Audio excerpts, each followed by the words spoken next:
Chapter 8:17. This was a snake disaster. It was the first time many of them had seen so many snakes and so many different kinds of poisonous snakes gathered together. Their bodies were entangled together, swaying and twisting left and right. Their heads were raised high, and their triangular eyes flashed with a murderous glint. They opened their mouths and spat out their long or short venomous tongues. When they slid, their abdomens rubbed against the grass, making a hissing sound. Countless venomous snakes swarmed in from all directions, treating everyone in the encirclement as their sumptuous meal. A man wearing a gray cloak appeared.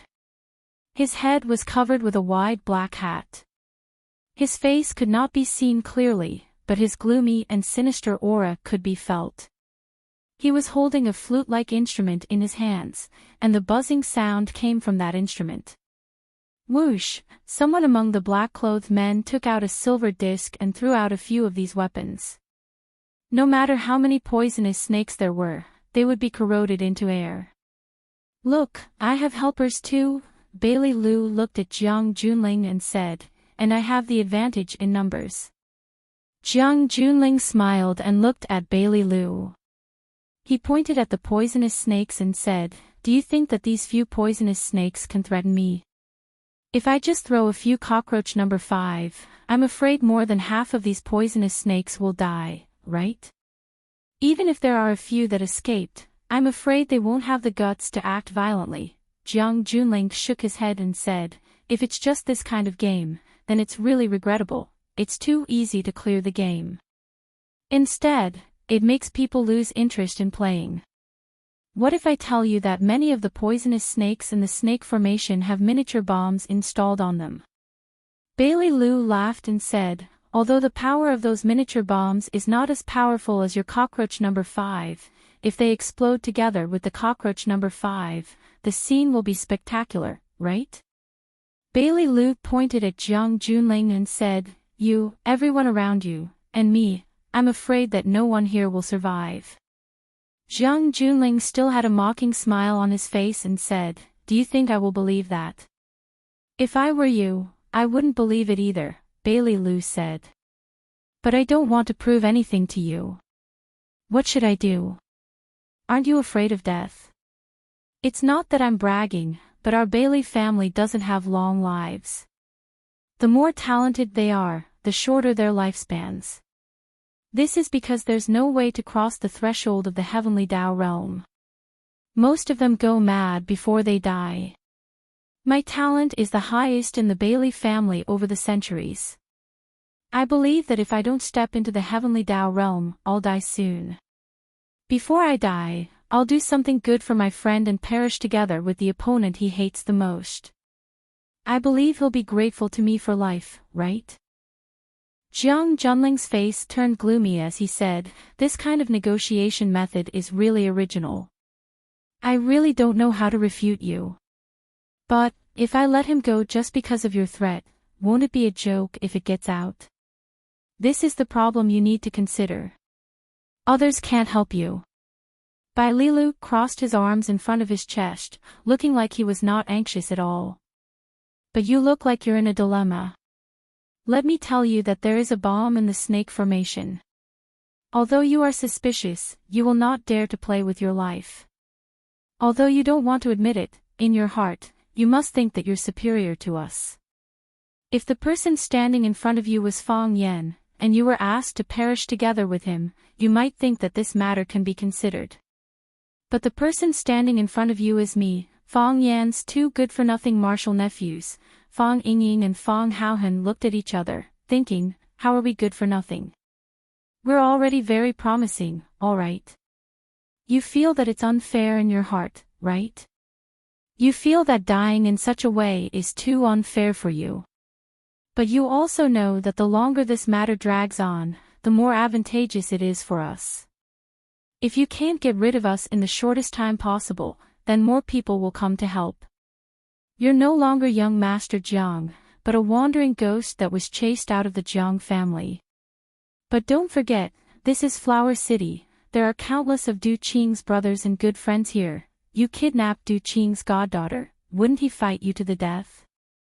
Looks like I can only surrender and accept your conditions, Jiang Junling said with a smile.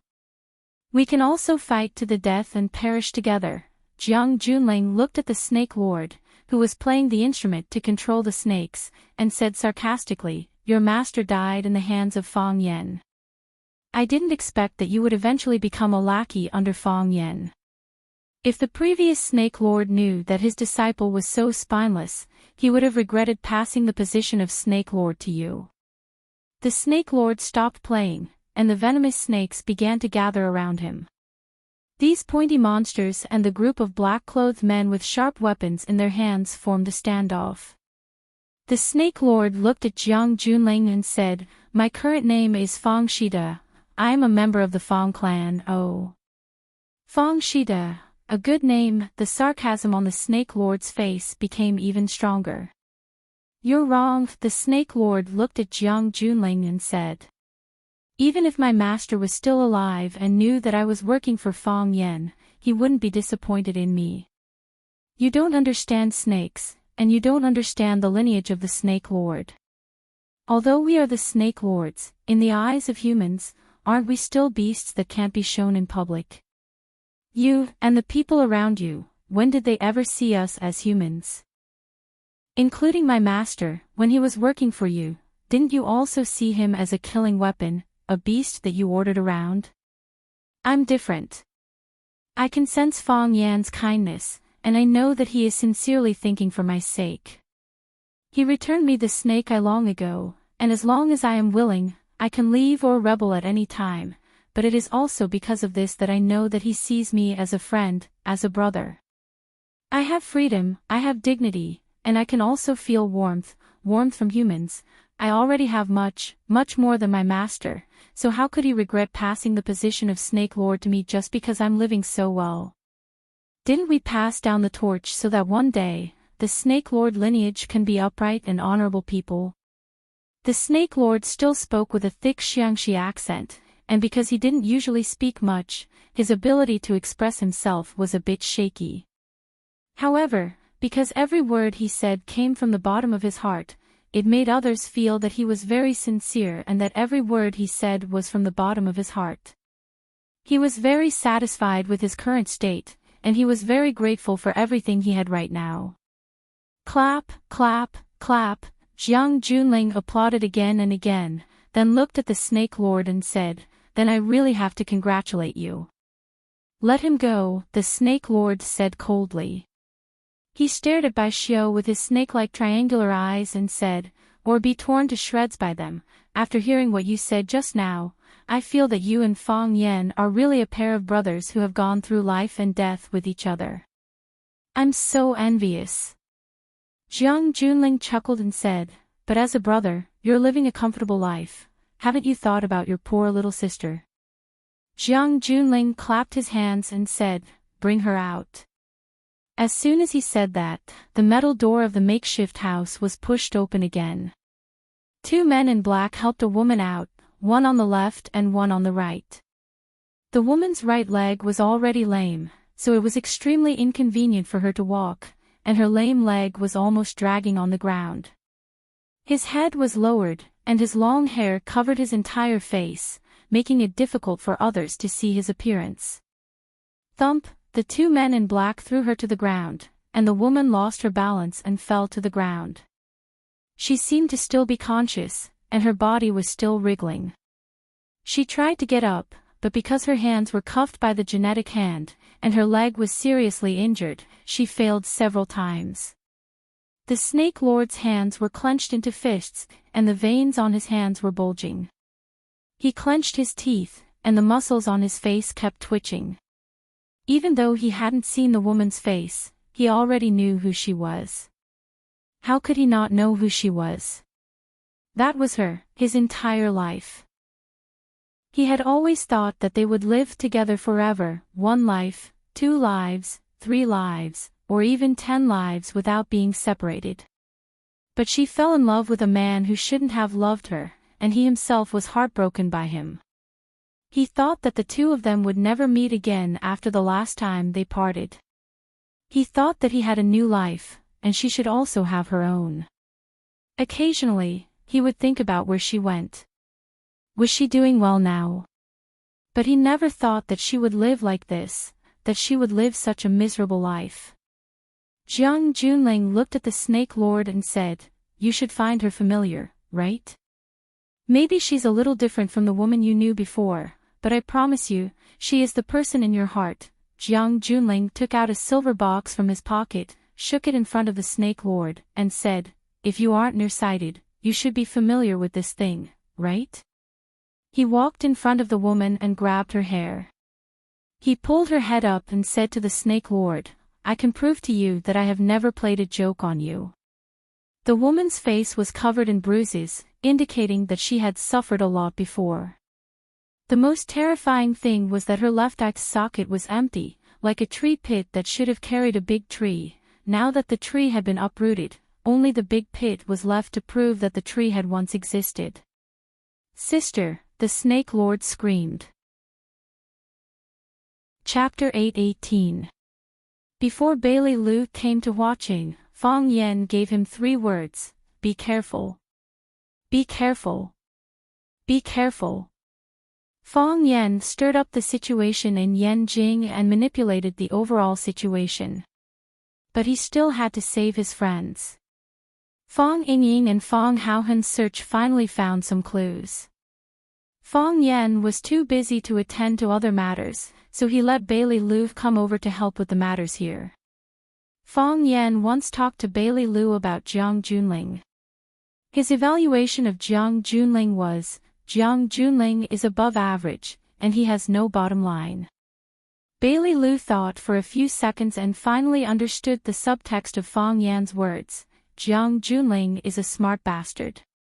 Bailey Lu was not afraid of bastards. No matter how stupid they are, they can't beat his miraculous fist. But he was afraid of smart people. Smart people are much more terrible than bastards. When he saw Jiang Junling applaud, he knew that he was ready to use his ultimate move. Isn't it always like this in TV and movies? Sure enough, when the general revealed his trump card, he immediately got rid of one of his generals. Fang Wang was a general who truly held real power. The thousands of troops and thousands of poisonous snakes under his command were the key to their victory on this trip. If Snake Lords surrendered, they would be in a disadvantageous situation again. "Sister!" Snake Lord screamed in a sad voice. Even though he had already decided to sever all ties with them, when he saw his sister being tortured and even having one of her eyes dug out by them, he felt as if hundreds of bugs were gnawing at his heart. He still felt so uncomfortable that he hovered between life and death. Hearing Snake Lord's voice, the woman in black finally raised her head and looked over. One of her eyes was empty, and the other was covered by messy hair. It was muddy, brown, and bloodshot. She looked like a horrible monster. "Brother!" she called hoarsely. Her voice was dry, as if she hadn't spoken for a long time. Before she could even say the word brother, her remaining eye socket was already filled with tears, and large drops of tears rolled down her cheeks. "Are you okay?" Seeing his sister's expression, Snake Lord felt even more uncomfortable. She called him brother again. She admitted their relationship again. In that dark and despairing childhood, they were the only light in each other's eyes. In the bone-chilling winter in the mountains, the two of them snuggled up to each other for warmth. They faced death together, as well as the challenges of various poisonous snakes. One became the Snake Lord, and the other became the Snake Lord's sister. They were 2 humanoid monsters, 2 venomous snakes that could speak the human language. However, how could they fall in love with humans? In the eyes of humans, they were just monsters and venomous snakes. "Brother!" the woman in black called out again. Her voice sounded even more miserable as she sobbed. Snake Lord stared at Jiang Junling fiercely and said, "Let her go. It seems like you two know each other." Jiang Junling played with the small silver box in his hand and said with a smile, "This is the only way to make this game fun." Jiang Junling raised the small box in his hand to the Snake Lord and asked, "You should know what this is, right?" Snake Lord knew, but he was unwilling to answer. Because the answer to this question was too cruel for them. "This is your sister's eye, which is also what you call the snake's eye." Jiang Junling put the silver box under the sun and raised his head to look at it carefully. He said, "It is said that if you control the snake's eye, you can control the fate of a snake slave." "Oh, you call yourself the Snake Lord. That's not important. You can call yourself anything." "I've never believed this saying. I think it's mostly made up. Why don't we do an experiment with this eye today?" "Don't hurt her," Snake Lord shouted anxiously. "Ha!" Jiang Junling looked at Snake Lord seriously and said, "It seems that the rumors are true. But why don't I hurt her?" "You can hurt me, so why can't I hurt her? You're not my friend, right? If you're willing to be my friend, then I'll take the initiative to give you this eye." "Don't be fooled by him." Bailey Lu hurriedly stopped him. He didn't know much about Snake Lord, so he didn't know what kind of person he was. Although Fang Yan had told him to believe his words, if he was instigated by Jiang Junling, these poisonous snakes would turn around and become sharp weapons against them. At that time, it would be too late to cry. "Fang Yan, don't listen to his lies. How did they use your sister in the past? What was the result? How did they treat your sister after she was no longer of any use? If you stand on his side today, you'll soon end up like your sister.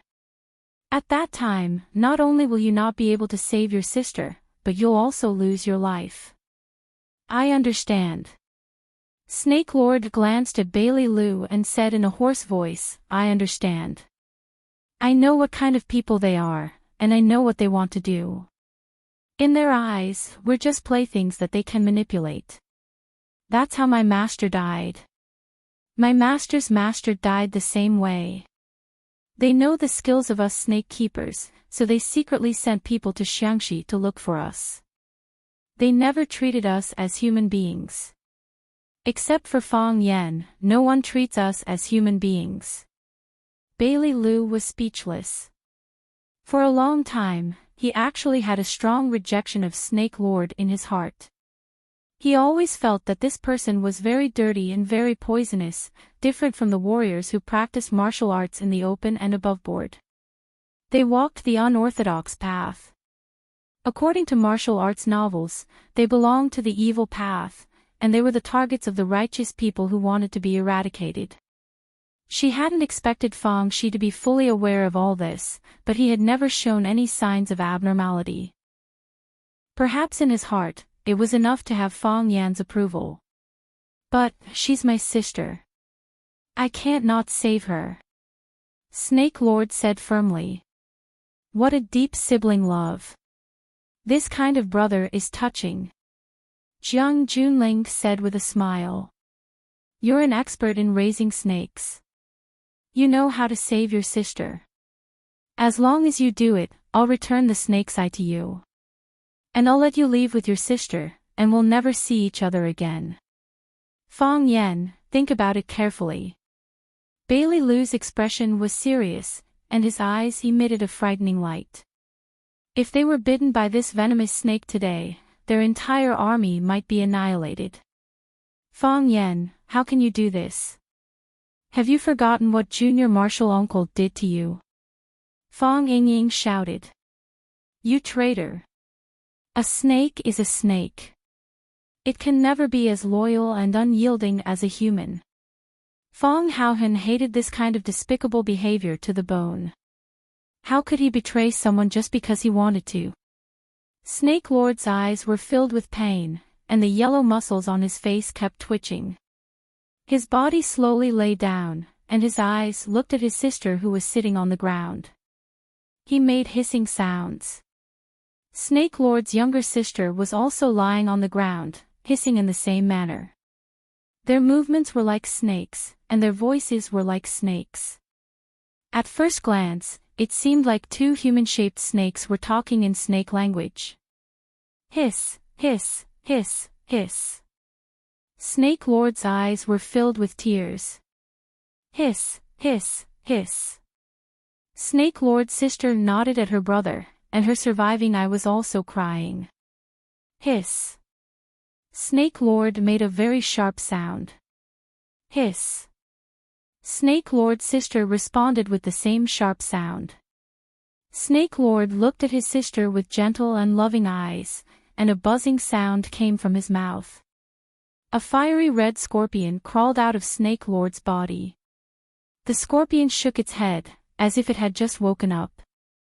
Snake Lord's sister smiled happily, as if the fiery red scorpion was a good friend she hadn't seen for many years. She stretched out her hand to the scorpion.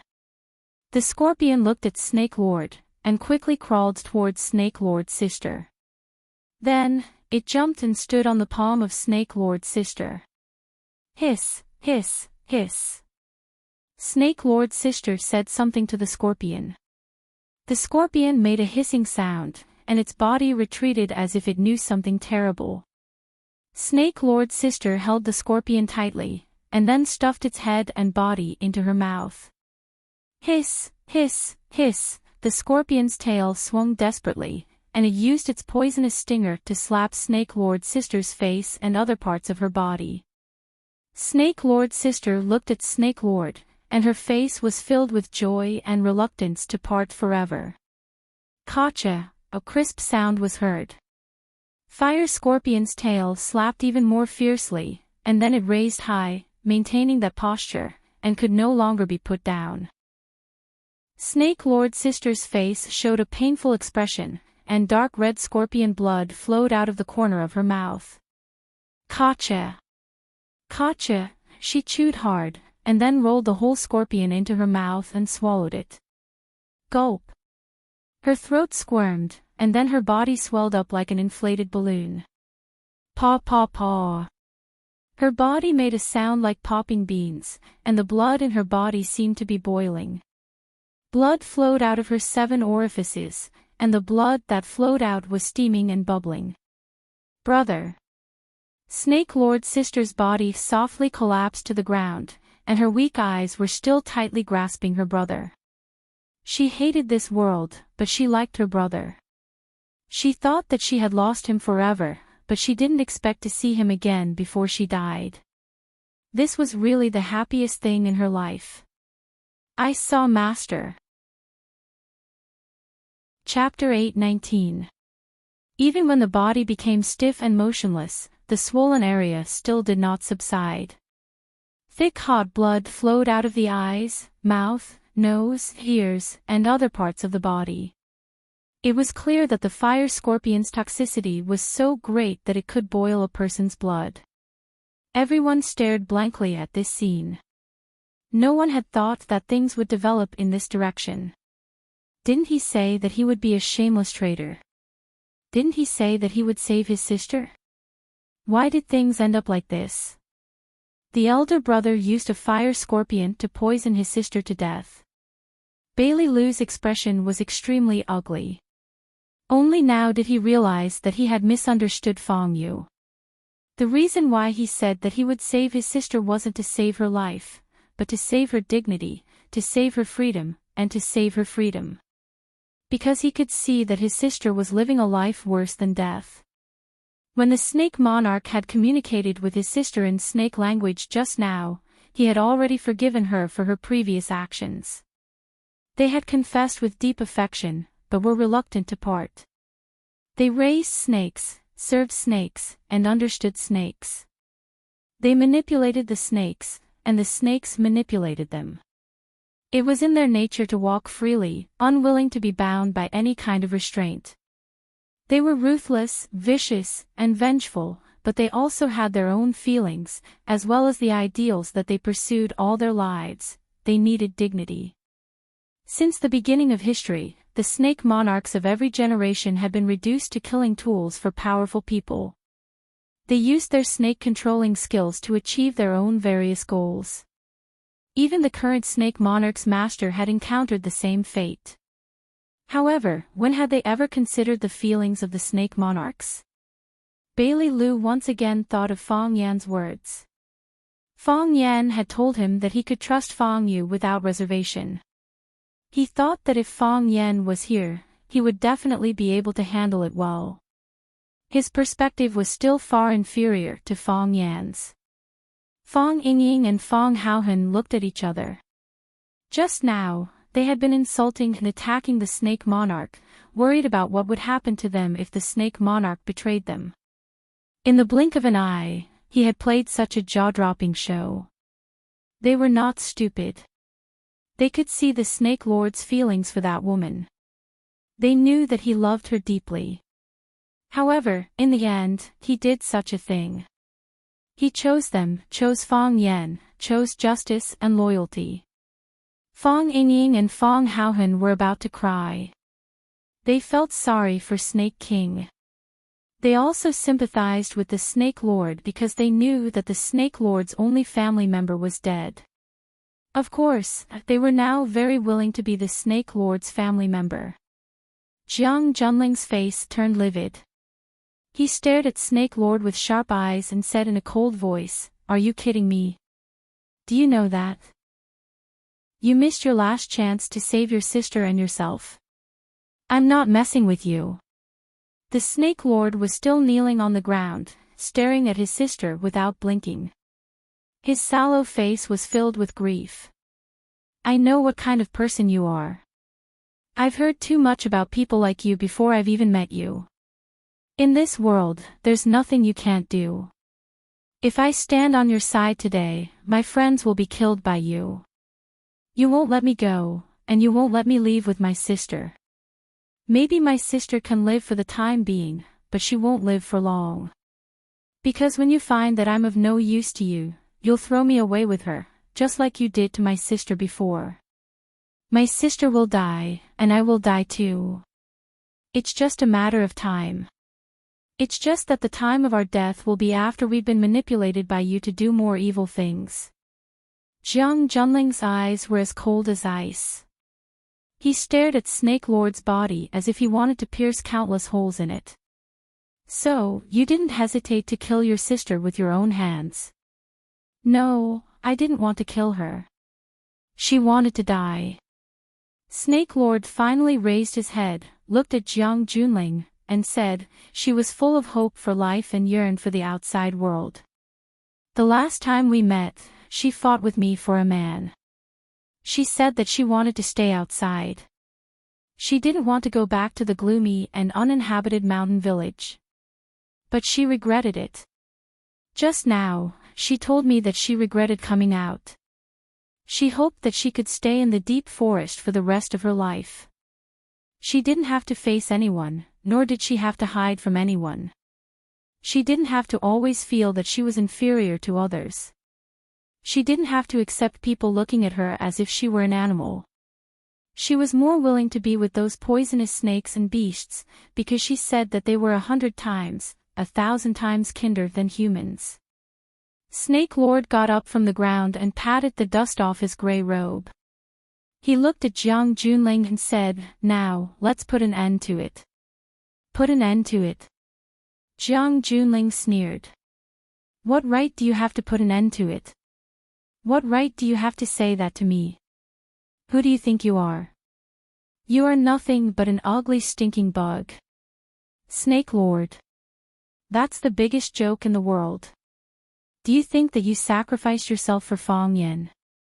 Do you think that if you choose to stand on their side, they will be grateful to you and see you as one of them? Dream on." Jiang Junling pointed to the Snake Lord's sister on the ground and said, "You just poisoned your own sister for them. You made a huge sacrifice for them, but do you think they will avenge you? If, and I mean if, when you want to take revenge, they are not willing to stand on your side, and instead stop you and make you give up on the act of revenge, what will you do?" Jiang Junling had a strange smile on his face, like a demon luring the kind people to make mistakes. "Invite our Miss Li out." Jiang Junling looked into the Snake Lord's eyes and said. Very quickly, the metal door of the makeshift house was pushed open again, and Leah, who was also handcuffed, was pushed out. Perhaps it was because Leah was still useful, but her condition seemed to be much better.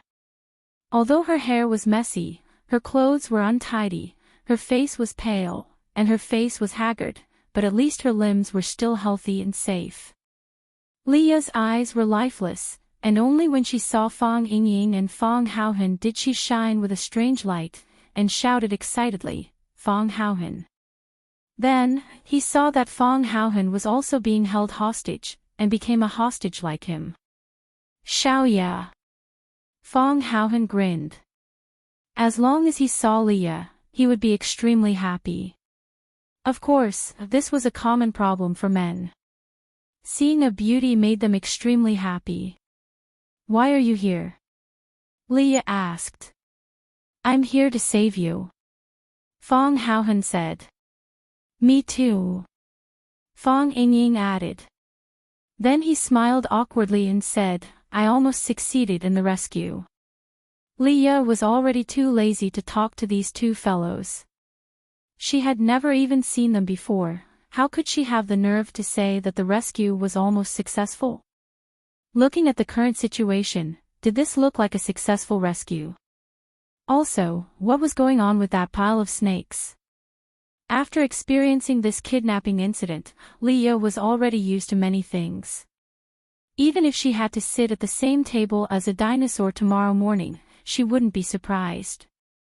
Jiang Junling looked at the Snake Lord and said with a smile, "Your sister is dead, and died in front of you. Do you really want to avenge her now?" Jiang Junling threw the silver box in his hand onto the ground and stomped on it. Bang! Countless cracks appeared on the silver box, and dark brown blood flowed out. Jiang Junling looked straight into the Snake Lord's murderous eyes and said, "Come on, kill me. You deserve to die." The Snake Lord gritted his teeth and shouted.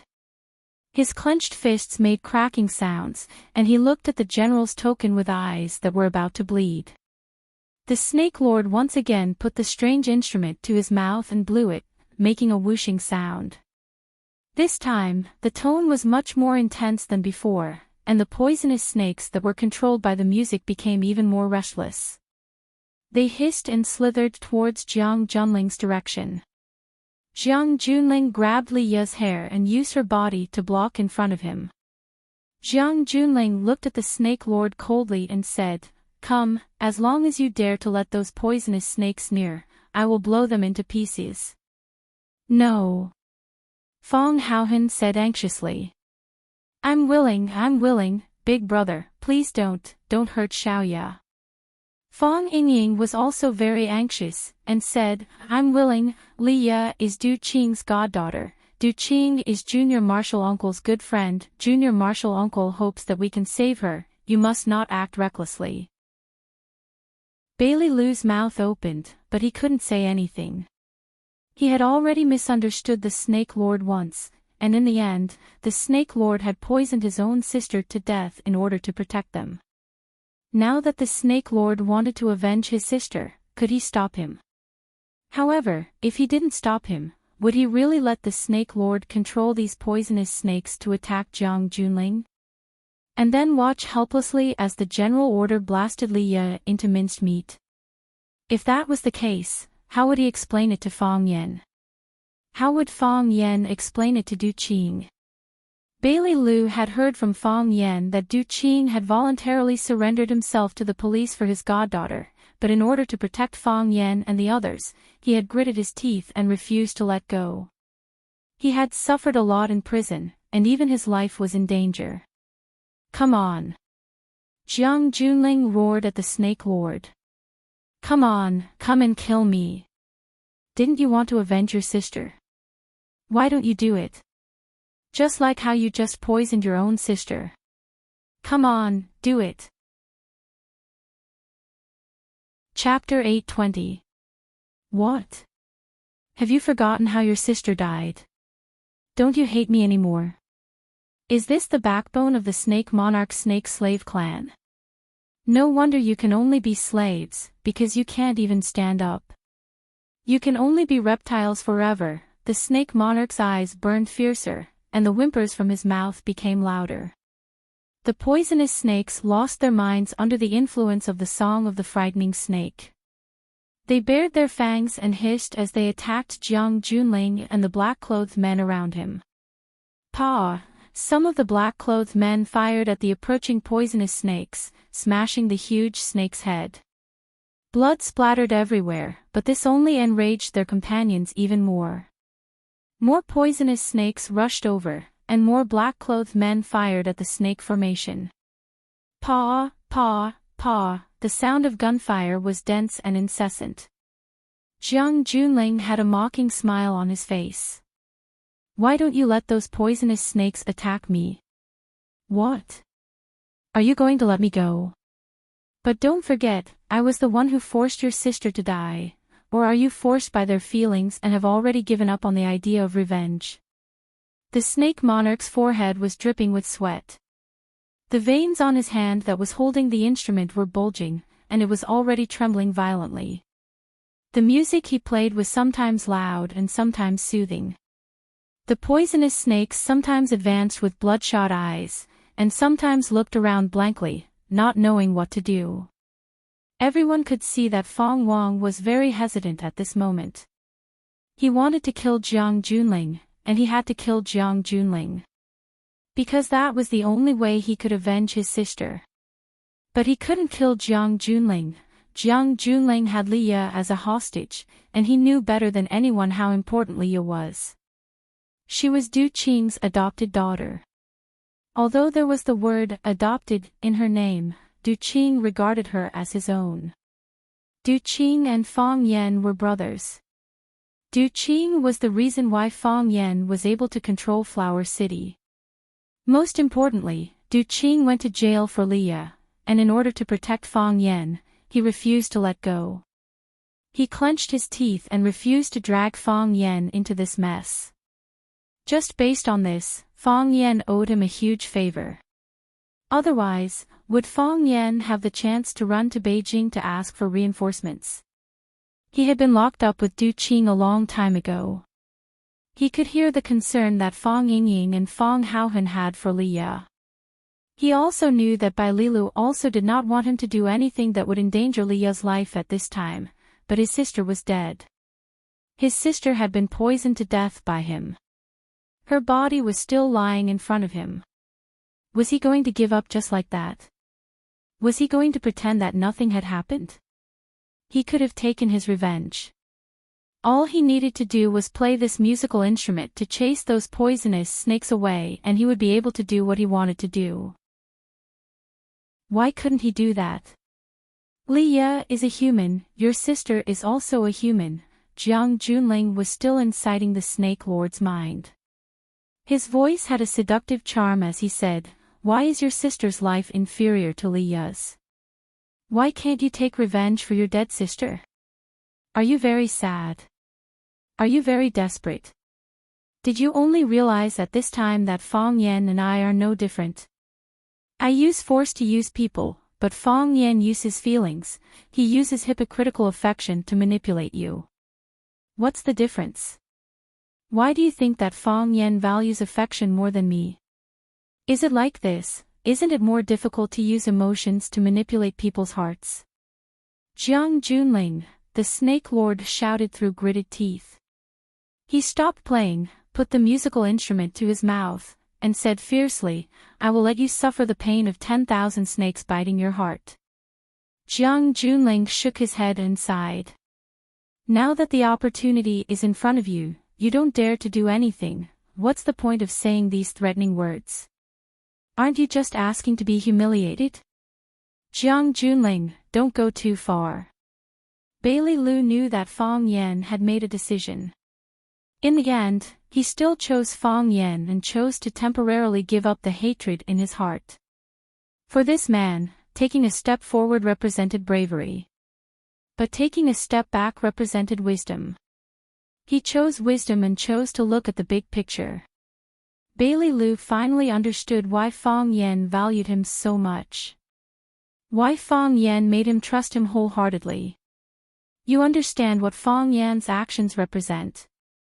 You know that temporarily giving up his hatred is smarter than driving the poisonous snakes to perish together with you. You underestimate him. He is not as idiotic as you think. Bailey Lu bluntly exposed Jiang Junling's evil plan and said, "You don't have to sow dissension in the middle anymore. You want to compare yourself with Fang Yan. Do you deserve it?" Fang Yan gave people the freedom of their bodies and also gave them an independent personality. He treats everyone as a friend and thinks of others wholeheartedly. Putting ourselves in his shoes, as Fang Yan's friends, can't we feel his sincerity? Why did I come all the way here to risk my life for him? Isn't it because I regard him as a friend? Why can Fang Yan even give up the revenge of his sister's murder? It's also because he feels that Fang Yan regards him as a friend. He understands Fang Yan's painstaking efforts, and he also knows the situation Fang Yan needs. Fang Yan is willing to sacrifice for us, and we are also willing to sacrifice for Fang Yan. Because we all know in our hearts that Fang Yan will pay us back in the future. Bailey Lu looked at Jiang Junling and said, "Young Master Jiang, will you pay us back?" Jiang Junling raised his head and thought for a moment, then said, "This question is really difficult for me. Pay us back? I'm sorry, I've never thought of such a complicated question. Because what I can give them, I've given them all a long time ago. Because of their extraordinary background, everything in the world was given to them. Everyone flattered and praised them, and the best treasures revolved around them.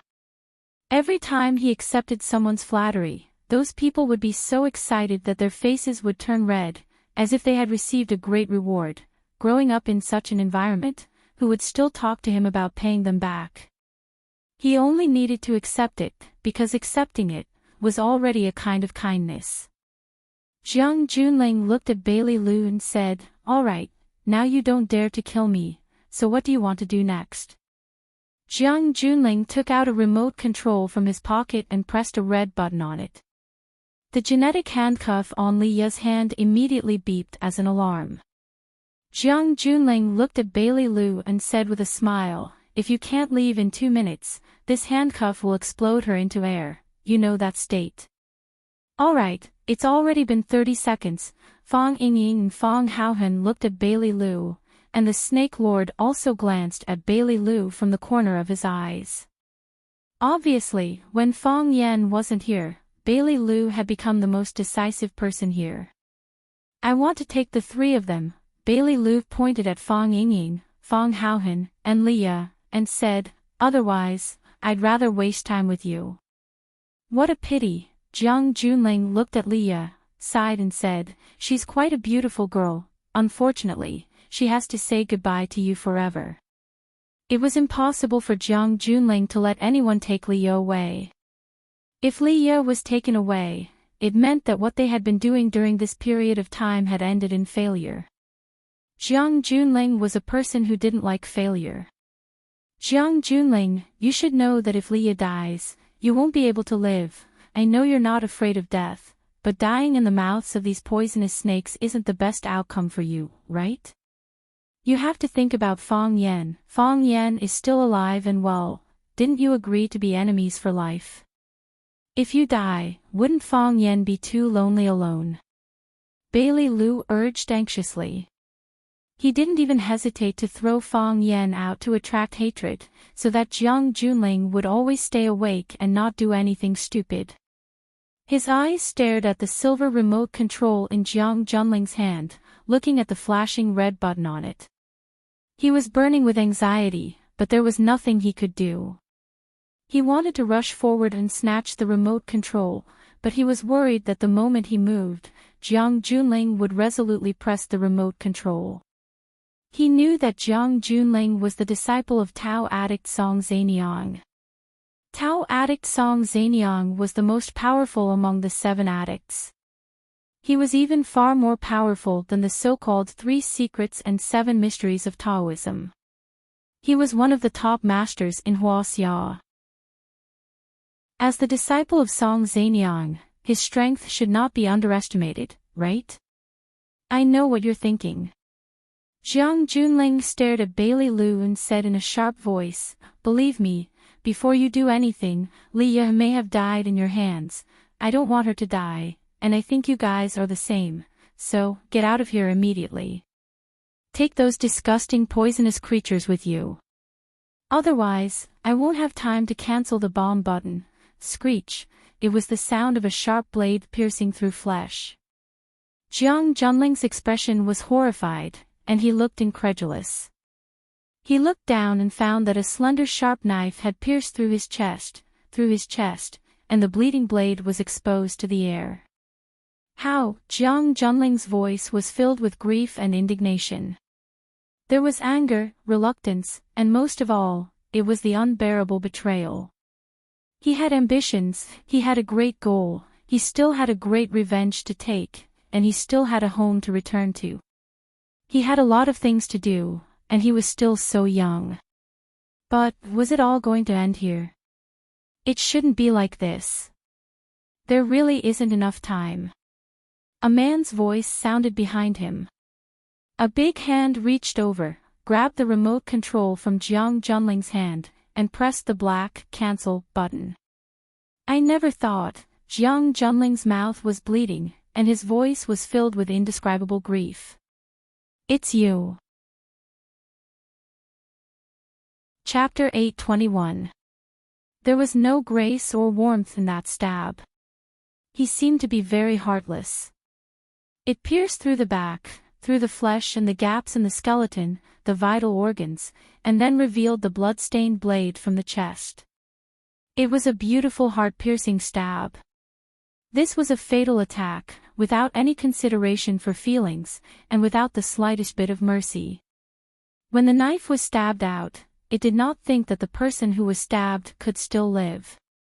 The person who sneaked up on him stabbed him cleanly, and Jiang Junling also died cleanly. There was not much time to react, and there was not the slightest bit of defense. From the moment he saw the tip of the knife that should not have come out of his chest to the moment his body lost strength and fell to the ground, he could not say much during the process. He could not even complete a sentence of condemnation. Jiang Junling was dead. In the most humiliating way. He was stabbed in the back by the person he trusted the most, and died with a single blow. If the underworld held a celebration to welcome the Mid-Autumn Festival and chose the person who died the most aggrieved death this year, the only person who could defeat Jiang Junling would be his master, Song Zanyang. The only person who could challenge Song Zanyang's throne would probably be Jiang Junling. The master and disciple would firmly occupy the top 2 places on the list of humiliation. Jiang Junling, this was really a person worthy of being written about. He became famous at a young age. His outstanding talent, his heroic appearance, his scandal with Qinitian. He was not the eldest son of the general family, but he suppressed his brother and many of the younger generation of the family to the point where they could not lift their heads. He had never lost before he met Fang Yan, but he had never won after meeting Fang Yan. It had to be admitted that there was indeed a fact in this world that everything had its vanquisher, and a person had its vanquisher. Jiang Junling and Fang Yan were the best examples. An ambitious person of a generation had fallen. His unwillingness, his anger, the blueprint in his heart, his lofty ideals, and his hatred, all turned to dust at this moment. No one cared about what he had thought before, he was already a dead man anyway. The winter wind was a little dry and cold, but the atmosphere was even colder. Not only did Jiang Junling not expect it, but Fang Yingying and Fang Haohan also didn't expect it. Of course, in Bailey Lu's opinion, Fang Yingying and Fang Haohan had low IQs, so they didn't expect it to be possible. However, Bailey Lu didn't expect that the situation would develop like this. This was more exciting and shocking than the Snake Lord poisoning his sister with a fire scorpion. Because they were too surprised, they didn't realize what had happened until Jiang Junling's body fell on the beach. Leah, who had removed the danger of the jean handcuffs exploding, forgot to escape. Fang Yingying and Fang Haohan, who were captured, forgot to counterattack. Bai Lilu forgot to make a move. Those Black G people and those worshippers raised by Jiang Junling actually forgot to take revenge. Kill. The gloomy man's voice rang out again. As he spoke, he had already cut off the neck of a man in black next to him. The long knife drew a beautiful arc in the air, then quickly fell, and stabbed into the neck of a man in black who had just reacted and was ready to fight back. He took the lead, like a tiger entering a flock of sheep, and madly killed the men in black who used to be his companions. Bailey Lu finally reacted and shouted, "Go!" He punched out with both fists, and the two men in black who were holding Fang Yingying and Fang Haohen raised their guns and wanted to fight back. Their heads flew up, like a beautiful parabola. And the pistols that were in their hands just now had actually fallen into Bailey Lu's hands. Pa pa pa, Bailey Lu pulled the trigger and madly shot at the men in black who had no leader and still didn't understand what had happened. Fang Haohen regained his freedom and immediately rushed towards Liya. Liya was the only woman at the scene who didn't have the ability to protect herself. Fang Haohen was worried that she would be in danger in this fierce fight. Fang Yingying's body rolled on the ground, picked up a pistol that had fallen, and shot the crotch of a man in black. Don't ask why he shot the crotch. When he got up from the ground, the muzzle just happened to be aimed at that undignified position. The bastard who had just forced him to urge the snake to attack, and shouted for him to kill his enemy, actually died so quickly in front of him. The scene in front of him changed too quickly, and it made Fang Haohen feel very unreal. If he hadn't seen it with his own eyes, he wouldn't have believed that Jiang Junling was already dead. That was the general's order that everyone knew, the general's order that was full of schemes, the general's order that was on par with Qin Tian's. Forget it, I'm not going to say that slogan anymore. That young mistress of the Qin family would definitely not like it. That was Fang Yan's archenemy, Jiang Junling, who was also the young master of the general family who hated and killed Fang Yan for several years. Such a person was stabbed through with a knife. Even if he was also at the scene, Snake Lord couldn't believe what he saw. However, he still had to react. He said that he wanted Jiang Junling to suffer the pain of thousands of snakes biting his heart. A man should keep his word. If he said he would treat you to KFC, he would never treat you to McDonald's. Therefore, Snake Lord blew the fighting snake song, urging the densely packed snake formation to crawl toward the General Ling's body, which gave people goosebumps all over their bodies. Hiss, hiss, hiss, the scene was too horrible to look at. Seeing Snake Lord's reaction, Bailey Lu immediately felt that the power in his body was out of control. Now that the enemy was right in front of them, and there were still many of Jiang Junling's henchmen and the group of men in black with weapons in their hands hadn't been dealt with, Fang Yan, that idiot, actually drove the snake formation to deal with a corpse. But thinking of the misunderstanding just now and his unforgettable hatred for Jiang Junling, he could only forgive his stupid behavior. While thinking of this, Bailey Lu kicked a man in black who was about to activate the genetic bomb and die with everyone into the sea. Boom! The genetic bomb exploded in the sea, rolling up a wave several meters high. No one cared about the life or death of the man in black. Perhaps he was already a dead man the moment he fell into the water. This was a one-sided massacre. When Fang Yan returned to Swallow Dock, he saw that there were guests at his house. His grandfather, Fang Hui, was drinking tea and chatting with the guests.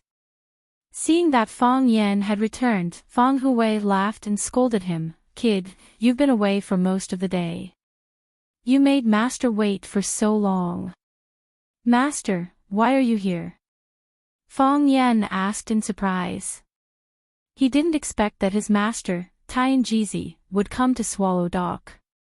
Tianjizi's long robe fluttered in the wind, and he looked like an immortal. Stroking his long beard, he looked at Fang Yan lovingly and said, "Swallow Dock is a place with crouching tigers and hidden dragons. I've admired it for a long time, and I've finally come here. I've benefited a lot from the long talk with Elder Fang. Tianjizi's status in Jianghu was far higher than Feng Hui's, but Feng Hui was older. Therefore, Tianjizi's words were very respectful. Moreover, although Feng Hui's legs were disabled, his mind was active and his wisdom was as vast as the sea. Even a Daoist expert like Tianjizi might not be able to win any verbal advantage in front of him.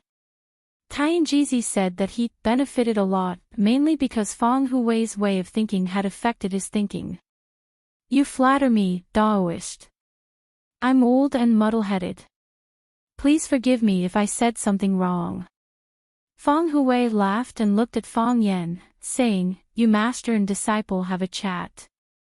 I'll go to the backyard to accompany my bird.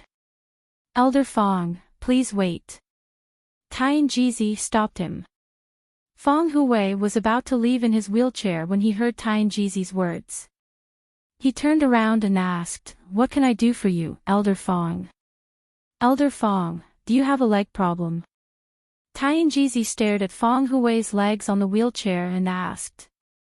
I've been disabled for many years, Feng Hui said quite frankly. He had long accepted this fate.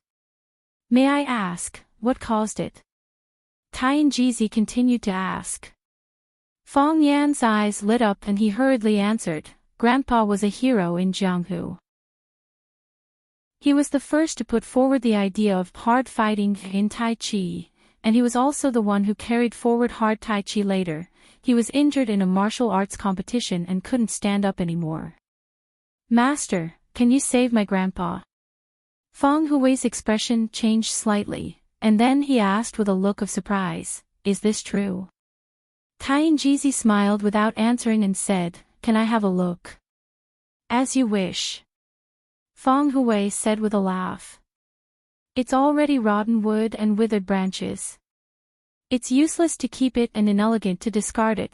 Feng Yan hurriedly went forward and rolled up his grandpa's trouser leg. Tianjizi squatted down and put 2 fingers on the inside of Feng Hui's leg. After a long time, Tianjizi said in a deep voice, His vital energy has been cut off. The hope on Feng Hui's face turned into disappointment, and then returned to normal in an instant. He said with a smile, Thank you, Elder Daoist. I've been paralyzed for many years, and I don't have any expectations. When I was paralyzed, I always fantasized that I could stand up.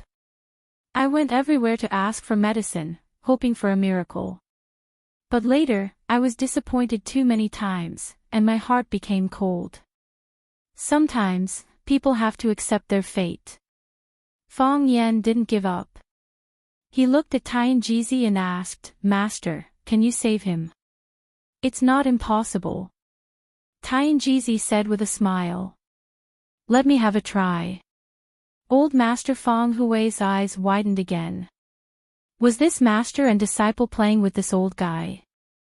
Just now, he had already said that his vital energy had been severed, which sent chills down everyone's spines. Not only that, he even said that it was fine and that he wouldn't mind. As a martial arts madman who viewed martial arts as his life, how could he not care about such a thing? He had already accepted his fate, so why did he say that it was not impossible? If it weren't for the fact that the fall guy was his grandson, he would have suspected that the old Taoist was here to cheat him of money. Was there any lack of such things in the news? Those fake monks and Taoist priests specifically targeted old people like him. Chapter 822. Don't be full when you eat, and don't be full when you speak. Feng Yan knew that Master Tianjizi was holding back. Since he was willing to help his grandpa's leg disease, it proved that he was sure that he could cure his grandpa's paralysis. At least it would improve his legs. Master Tianjizi just said that his grandpa's legs were cut off, but Feng Yan knew that his master was good at spring comes from withered wood. If he could rejuvenate his grandpa's 2 withered wood legs, wouldn't that be the ultimate meaning of Taoism? Thank you, Master. Feng Yan said gratefully. Thank you, Master. Tianjizi nodded and walked to the back of Feng Hui's wheelchair with a horsetail whisk in his hand. Feng Hui and Feng Yan were filled with curiosity. Old Master Feng Hui's leg was clearly injured, so why did Tianjizi run to his back? The human body is like a tree, and the soul of the tree is at the root. As long as the root is not cut off, nourished by water and bathed in the sun, it will be able to rejuvenate and sprout. Tianjizi understood Feng Yan's doubts and explained aloud. Those who only know how to treat the head and legs are unqualified quacks. Most head diseases can be treated and improved in the soles of the feet.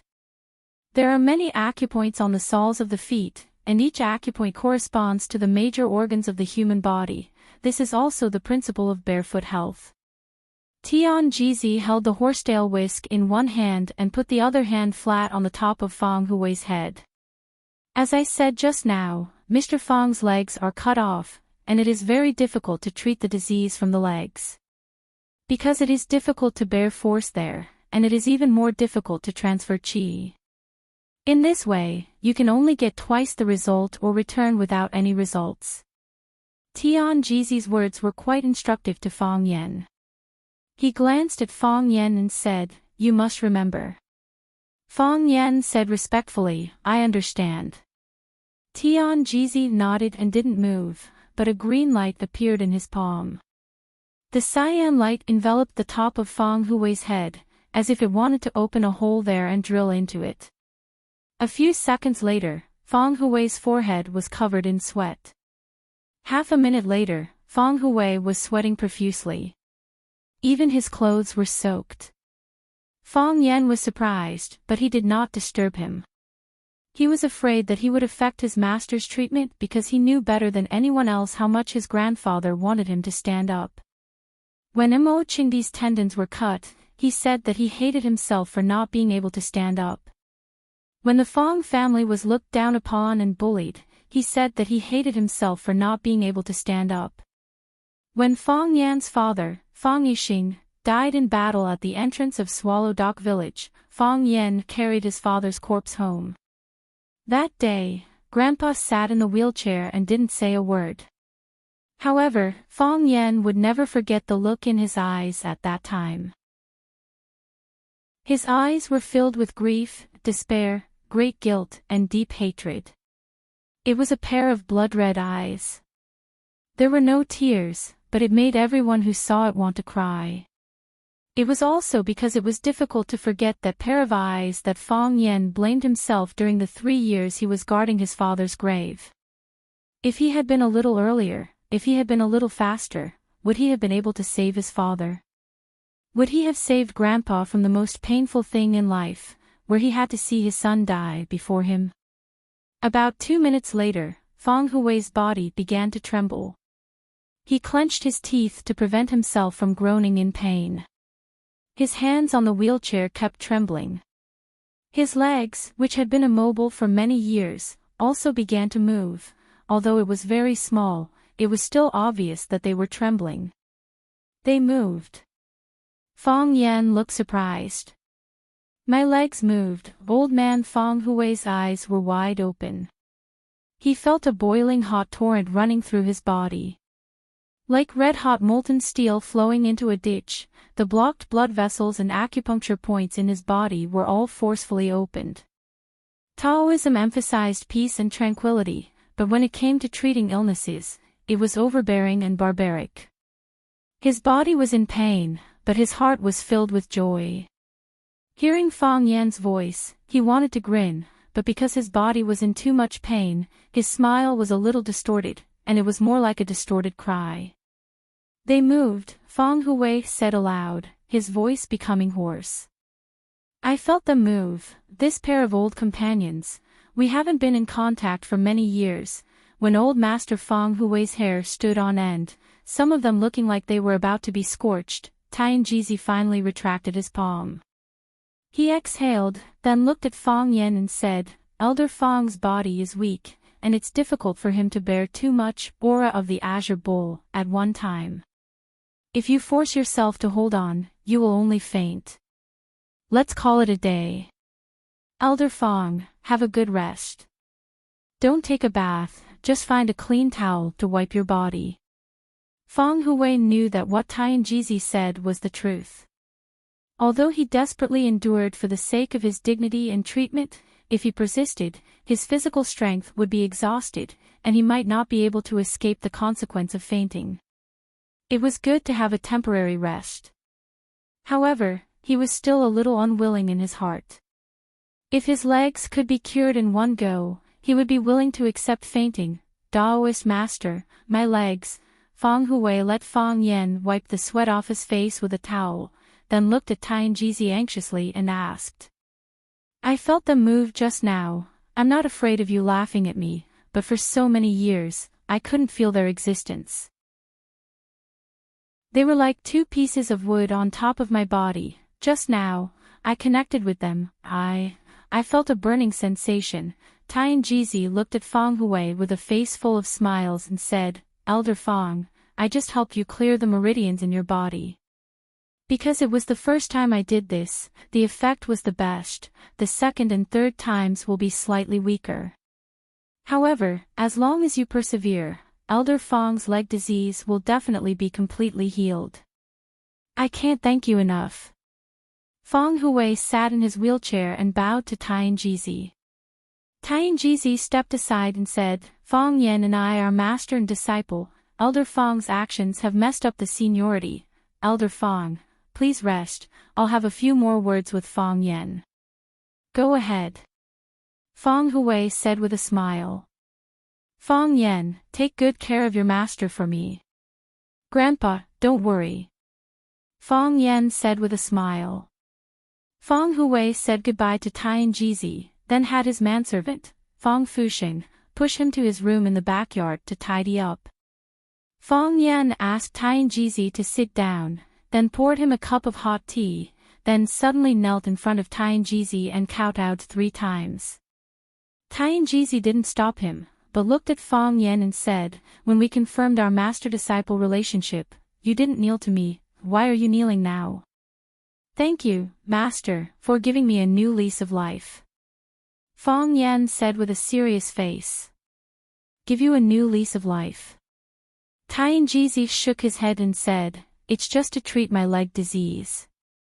Master, you should be able to see that Grandpa's physical condition is very bad. Grandpa has loved martial arts all his life, but ever since his legs were paralyzed, he felt that life was meaningless. But in order to support the Feng family, he has been working hard to support it.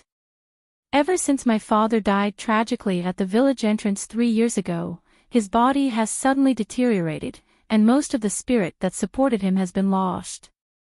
Especially in the past 6 months, he has been half asleep and half awake every day, and his body has become so weak. I'm away from home, and every night I wake up from nightmares, dreaming that Grandpa is sitting in a wheelchair, waving at me, waving goodbye to me.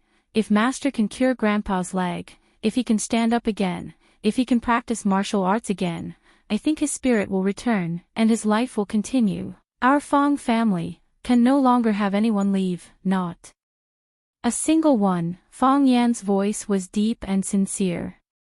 As he spoke, his eyes were red, seeming to be very worried about his grandfather's body. Pity your filial piety. The divine Jizi looked at Feng Yan with a gratified expression and said, as I said earlier, it's not that your grandfather's leg can't be cured. As long as he uses the Azure Ox Chi to help him unblock and repair it, he can still stand up again. It's just that I can't stay in Swallow Dock for a long time, and this is a big problem. Feng Yan crawled up from the ground and looked at the divine Jizi. I know Master has already thought of a way. That's right.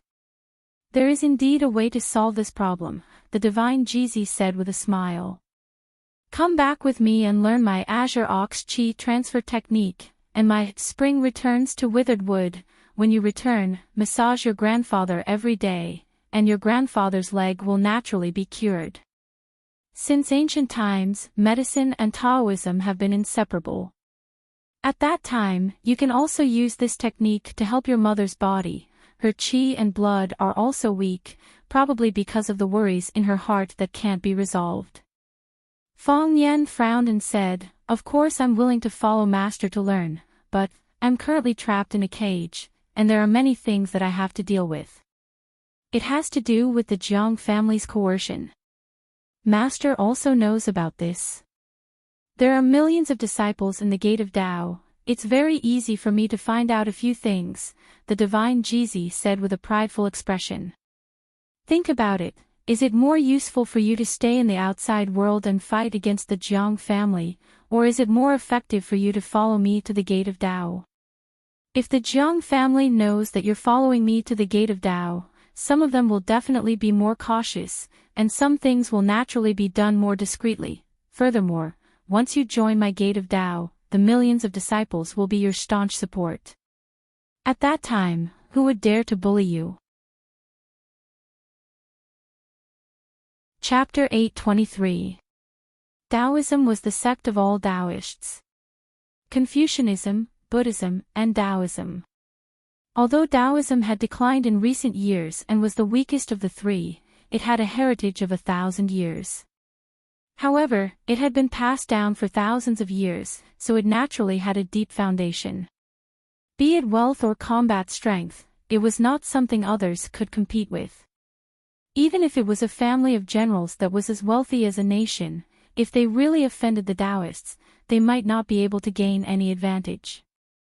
Just as his master, Divine Jizi, said, if there were 10 million Taoist disciples backing Fang Yan, the general family would not be able to do anything to him. At the very least, his life would be guaranteed. However, Fang Yan still couldn't agree to it. Or rather, he couldn't casually agree to it. Fang Yan looked warily at Divine Jizi and asked with a smile, Master, tell me directly. What do you want me to do? Don't think that monks weren't human, and don't think that monks didn't have smart people. His master, Divine Jizi, had rushed all the way to Swallow Dock. If it was just to treat his grandfather's leg, Fang Yan would never believe it. He had repeatedly enticed him to head to the Taoists and even said that he was willing to have 10 million Taoist disciples backing him. Then, what did he want? Or rather, what did the Taoists want? Without figuring this out, Fang Yan didn't have the courage to close his eyes and follow his master to the Taoists. Although he was very willing to believe in his master. Do you still remember what I told you about the Taiji painting? Divine Jizi asked in a deep voice. Yes. Fang Yan's mind stirred as he asked, what happened? Not long ago, one of the 3 dragons of Hua Xia, Black Dragon, headed to the Immeasurable Temple to steal the Taiji painting. Divine Jizi's eyes were filled with anger as he said, the Immeasurable Temple is where the dignity of the Taoists lies. How can we tolerate such impudence? To forcefully plunder it, isn't this bullying us Taoists? And then? Fang Yan asked anxiously. The most mysterious of the 3 dragons of Hua Xia, Black Dragon, had appeared. Furthermore, he had appeared for the Taiji painting. Black Dragon had been famous for a long time and was already a heavenly Tao realm expert. Why did he need the Taiji painting? What secrets were hidden in the Tai Chi diagram? The Black Dragon injured Qing Xian, the book reader of the Fanghua Pavilion. The Taichung sect master discovered the enemy and fought with him. The Black Dragon saw that it was difficult for him to win, so he escaped under the cover of night. The Tai Chi painting wasn't stolen, was it? Of course. The Taiji diagram is the Tao sect's supreme treasure. How can it be casually taken away by someone? After pondering for a while, Fang Yan looked at Tian Jizi and said, at that time, the 2 masters were looking for the guardian of the Tai Chi diagram. I wonder if you have found the fated person. Tian Jizi looked at Fang Yan and said, whether we are fated or not, we have to see the Tai Chi painting first. Fang Yan, are you willing to give it a try? Why me? Fang Yan asked. Because we are fated, Tian Jizi said. I have always been looking for a fated person. However, you and I are fated. Isn't it also fated with the Tai Chi painting? When Tyrant and I first saw you, we had already included you in our list of candidates. However, at that time, you were too vicious and frivolous. It was difficult for you to bear the heavy responsibility. Master, in fact, I am quite frivolous now, Feng Yan said hurriedly. Tianjizi looked at Feng Yan with a burning gaze and asked, until today, you are still unwilling to bear this responsibility. Master, I am too tired. Feng Yan looked at his master Tianjizi sincerely and said, I want to protect this family, and I am already exhausted. How would they be able to protect this country and its people? I am afraid of suffering and tiredness. I just want to rest, let me take a breather. There was a faint smile on Feng Yan's face, as if a gust of wind could blow it away without a trace. I am a lazy person. If possible, I just want to find a school and be a leisurely teacher who stands aloof from worldly affairs. But I have been forced to this step. Every step is filled with danger, and every step is filled with danger. Master, I am afraid. I am afraid that if I die, our Feng family will be finished. My grandpa is old and weak, my mother is sick because of long-term worry, and I haven't even married a wife. If I die, our Feng family will be ruined. I am not a bad person, and I am not a coward. When the country needs me, I am willing to stand up and fight for it. Like the countless heroes and sages of our Swallow Dock, I am willing to fight for the prosperity of the country and the destiny of the people. But I don't want to take the initiative to meet them. I don't want to carry those responsibilities on my shoulders all the time. I don't want to suppress myself to the point that I can't breathe. I don't want to think that I'm the guardian of the Taiji painting every time I wake up from my sleep. Is there anything that I didn't do well or do well? Master, my biggest dream is to take good care of my grandpa's health, to make my mother happy, to marry a wife and have several children, and then to live happily with my family. Oh, by the way, Master, I am going to get married. Yi Ro, she is a very good girl. Tianjizi pondered for a long time, then looked at Feng Yan and asked, if I give you the Tai Chi diagram, do you want it? Yes, Feng Yan answered without hesitation. Whoever didn't want it was an idiot, but just because I took the Tai Chi diagram, you can't treat me as the guardian of the nation. Someone in the east invaded the border, looking for Feng Yan. Someone killed someone in the west, looking for Feng Yan. A cow disappeared in the south, looking for Feng Yan. Whose daughter-in-law in the north didn't get pregnant, looking for Feng Yan. Feng Yan hoped that he was an independent individual with his own thoughts, not a puppet held hostage by national righteousness. Come with me, Tianjizi said. Master. Feng Yan was shocked. You really gave me the Tai Chi diagram. As you said just now, you are not a bad person, let alone a coward. You already have the basic conditions to obtain the Tai Chi diagram. Taoists pay attention to naturalness, and they will never force others with their own will. Don't worry, even if you get the Tai Chi diagram, you are still Feng Yan. Just like how Mo Qingdi was still Mo Qingdi even after he got the Tai Chi diagram.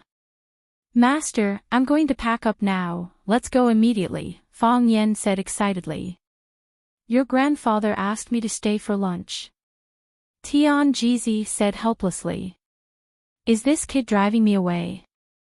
Oh, is that so? Feng Yan was stunned for a moment, then said, then I'll go pack up first. We'll leave whenever you say so. It had just rained on Monkey Mountain, so the entire forest had been washed. The leaves were clear and beautiful, and the rocks were bright. The Daoist temple that was built at the edge of the cliff gave people an even more mysterious feeling, as if it was a divine temple. Feng Yan had been in Wuliang Temple for 3 days. Except for his master, Tianjizi, who brought him in, everyone else in the Taoist temple treated him like an invisible person. This was a little different from what he had expected. A talented young man like him was the hope of Taoism's resurgence. His master personally went to Swallow Dock to invite him. When he arrived at Wuliang Temple, the Taoist Taichung school led the legendary 3 mysteries and 7 mysteries to welcome him. Taichung stroked his beard and looked at him. He laughed and pointed at him and said, "This kid has a good foundation and is extremely talented. In the future, the important task of guarding Taoism will be handed over to you." Then, he took his hand and walked into the main hall. Under the gaze of the Taoist gods and countless Taoist elites, he took out the Tai Chi diagram and handed it to him. If he refused, Taichung would give it to him. If he refused again, Taichung would be furious and say that this was what the people of Taoism all over the world wanted. Fang Yen did not see the legendary Taichung schoolmaster. He did not even see the other 2 of the 3 mysteries and 7 mysteries. Don't they realize how important I am? Fang Yen suspected that he had been deceived by his master. They had brought him to Wuliang Temple on purpose to put him under house arrest. But why did they want to imprison him? Could it be that they were also bribed by the Jiang family? Fang Yen thought to himself. Then, he immediately pushed this thought out of his mind.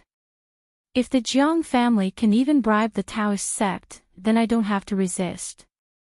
I can just extend my head and let them chop it off. The only thing that satisfied Fang Yen was that the living conditions in Wuliang Temple were not bad. There was a balcony in his room.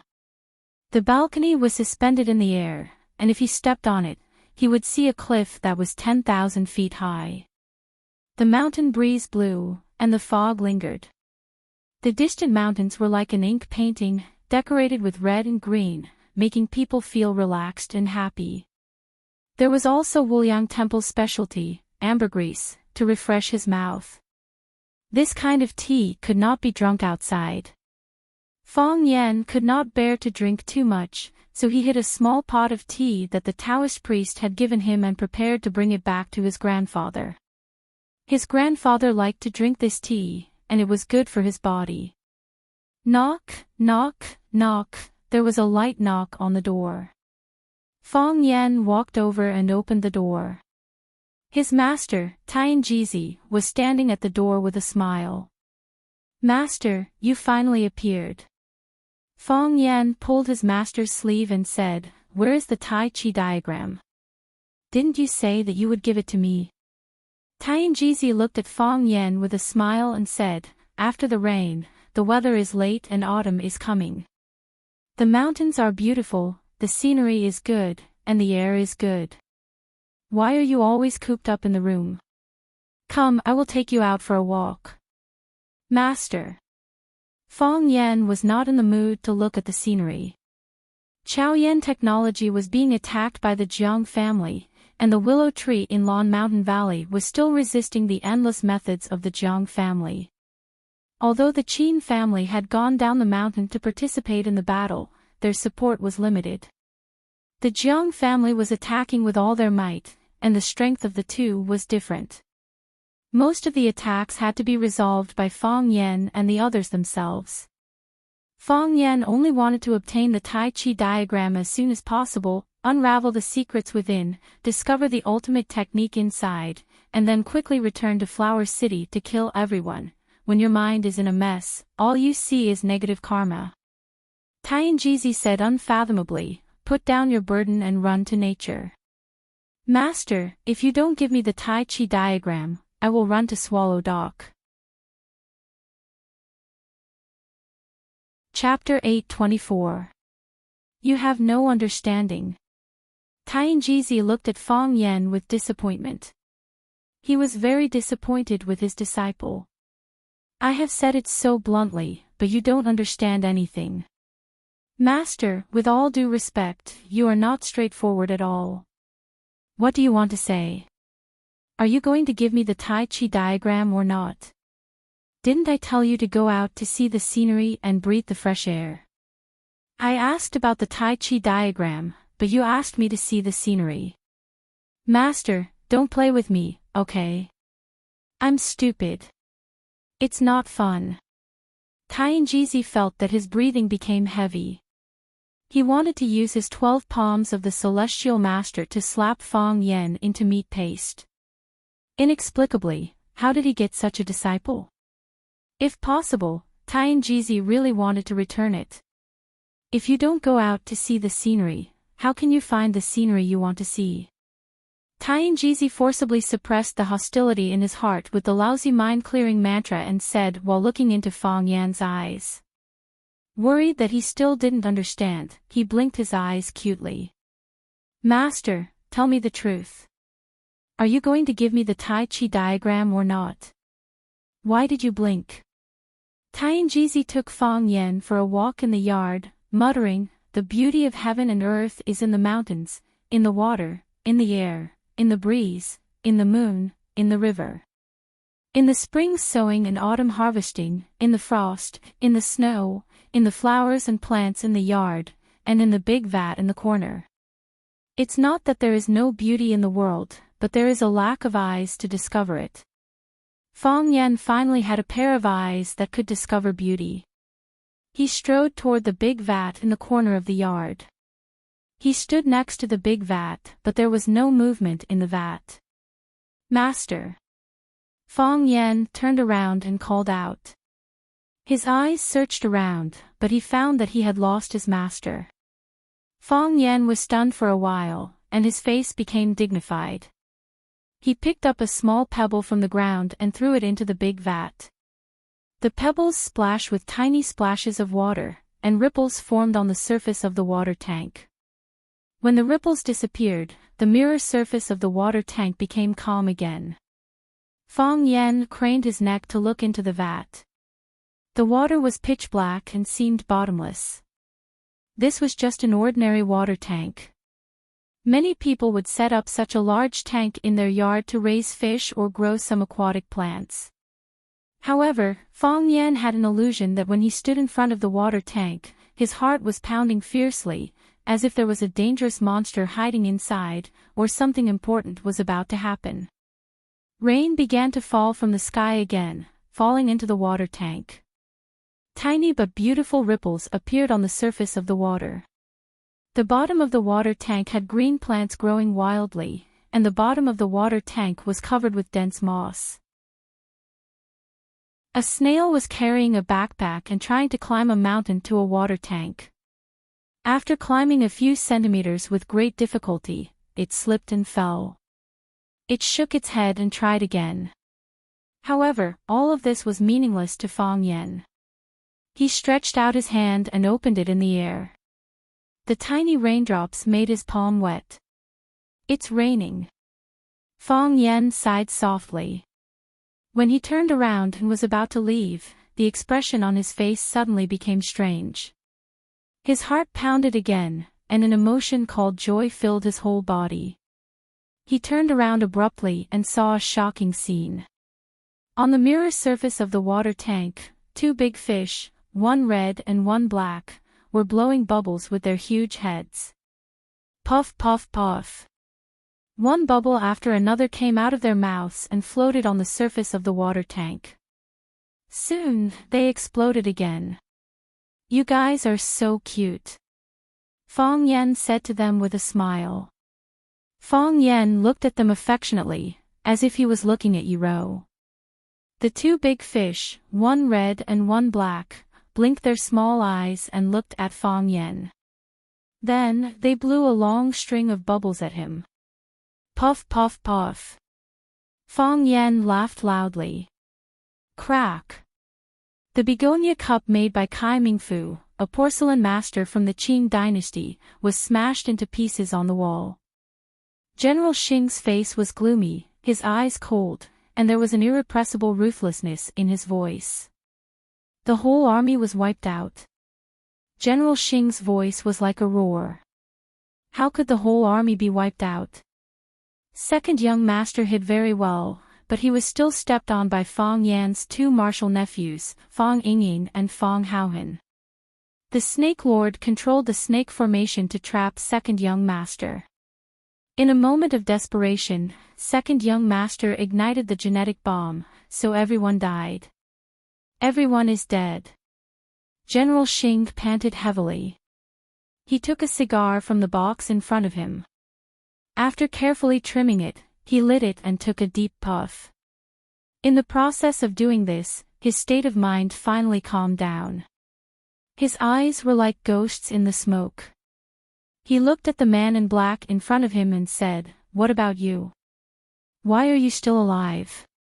"Because the heavens want me to live," the black-clothed man said in a heavy voice. "Feng Yan is not dead, so I have to live well." "You don't help." "I've tried, but I failed." The black-clothed man calmly faced General Xing's scrutiny and doubt. He said, "Perhaps I can't turn defeat into victory, but if I want to leave, they can't keep me." Even though he was just a dog of the general family, the black-clothed man had an arrogance that would not allow others to look down on or insult him. General Xing also knew that he was very confident when he said these words. General Xing knew that his probing was too obvious. He took a cigar from the box and threw it over. The black-clothed man caught the cigar and then returned it. He said, "I don't smoke." "You're living a boring life." General Xing laughed and teased. "I'm not suspecting you of anything. It's just that this matter is too strange, and this news really does make one's heart feel bad. No matter what, he is my younger brother. Tell me, how should I go back and talk to the old man about this? He always had high hopes for him, but now this hope has been cut off by someone. He must not be in a good mood, right?" The black-clothed man did not answer. He knew that General Xing had no intention of letting him answer this question. General Xing looked at the black-clothed man in front of him and said, "You should know that you and I are grasshoppers on the same boat. In this world, besides the general family, no one can protect you." "I understand," the black-clothed man said. "You are a smart person." General Xing nodded his head with incomparable appreciation. He said, "I'm very happy that you were able to send this news to me. Then, from today onwards, we are friends, right?" The black-clothed man was silent for a while. He said, "I don't have the qualifications to be friends with you." "Ha ha ha." General Xing laughed loudly. He pointed at the black-clothed man and said, "How could that be? You're a bastard, and so am I. We should be friends from birth, right?" A smile appeared on the black-clothed man's face. He was also amused by General Xing's self-deprecating words. General Xing stood up and said, "The white-haired person sending off the black-haired person, this is truly a tragedy. I really don't want the old man's body to be harmed because of this matter, but I still have to tell him. He has to take care of the important matters of the family." The black-clothed man bowed as General Xing left. His body also disappeared into the darkness. Dead? The old man, who was tending to the precious camellia in the courtyard, stopped moving. His body stiffened as if he had been magically frozen. First with surprise and disbelief, then undisguised sorrow. "Is the news confirmed?" "It's confirmed," General Xing said in a low voice. "Although my brother has left the general family, he has been secretly contacting me. It's not easy for him outside, and I have done my best to support him with money and various other resources. After receiving the news, I tried to contact him again, but I still haven't received a response. His assistant has also disappeared. It seems that he's also dead. If he's alive, I want to see him. If he's dead, I want to see his corpse." The old man used a great deal of effort to straighten his back. He took off the cotton gloves on his hands and rubbed his calloused hands together. He said, "No matter what, you have to bring him back to me." "I will," General Xing said with a serious expression. "I've already sent people out to search. No matter what, you have to bring my brother back." The old man sat down on a rattan chair under the eaves. Because he used too much force, the chair creaked. General Xing handed over a cup of hot tea, but the old man did not reach out to take it. "I was the one who chased him out, so I have to bring him back." The old man muttered to himself. If he's really gone, find a way to bury him in the Jiang family's ancestral grave. General Xing nodded again and said as if he was making a promise, Grandpa, don't worry. I'll arrange it. I regret it, the old man said softly. What? General Xing was stunned, not understanding why his grandfather would say such a thing. He had roamed his entire life and experienced countless battles, but he had never said the word regret. Some time ago, Sir brought Fang Yan to our home as a guest and had the intention of making peace, but I refused, Jiang Shifu old man said with a sorrowful expression. If I wasn't so extreme and stubborn at that time, I would have called back the military order to apologize and compensate him as much as he should have. This matter wouldn't have developed to this stage, and the military order wouldn't have ended up like this. General Xing was silent. He thought to himself, with his understanding of Fang Yan, if it was just Jiang Junling apologizing to Fang Yan would probably not accept it, right? But, since we've already taken this step. Jiang Shifu old man's hand gripped the handle of the rattan chair so hard that the old twigs creaked. Then let's do our best. The Jiang family in Fang Yan will not rest until one of us is dead. Chapter 825. There was no bright moon, and not a single star. The entire sky was pitch black, just like what they were feeling at this moment. No one would have thought that a fight with an insignificant young man would develop into such a situation. It wasn't as if the Jiang family hadn't stepped on anyone before. There were many youths who were praised as brimming with talent, who still couldn't stand out. Their lives were mediocre, and they spent their lives in sullenness and poverty. Because of their downfall, it naturally affected their descendants. Their entire family would have to pay the price for their foolishness and ignorance of the times. At that time, they should have felt regret, right? But why had things developed in a direction they had never imagined after encountering Fang Yan? General Xing had never thought that the Jiang family would lose, much less that someone from the Jiang family would die. It should be the enemy of the Jiang family that had died. Grandfather Jiang Shifu's voice was very calm, but his words were filled with bone-deep hatred. General Xing knew that his grandfather had finally made his final decision. He would support him and Fang Yan unreservedly, until one side died in battle. Of course, General Xing knew that the one who would die in battle would definitely be Fang Yan, because even now, General Xing still didn't believe that Fang Yan would be able to stop the Jiang family's aircraft carrier, which was moving at full speed. Of course, he would be happy to see such an outcome. I will do my best. General Xing looked at his grandfather and said, I also have the confidence to avenge my younger brother. It's just that the Qin family has always been on the edge of the battlefield, which has brought us great trouble. For now, we still can't understand the Qin family's intentions. If we use too much force, I'm afraid the Qin family will get even more involved, and we will have to first face the pressure the Qin family will bring us. At that time, the Qin family will become our main opponent. If we use too little force, and the Qin family doesn't feel the danger, then they will continue to fish in troubled waters, and take a vicious bite when we are unprepared. That is also extremely dangerous. Tomorrow, I'll go to the Qin family to find an old friend for tea, Grandfather Jiang Shifu said.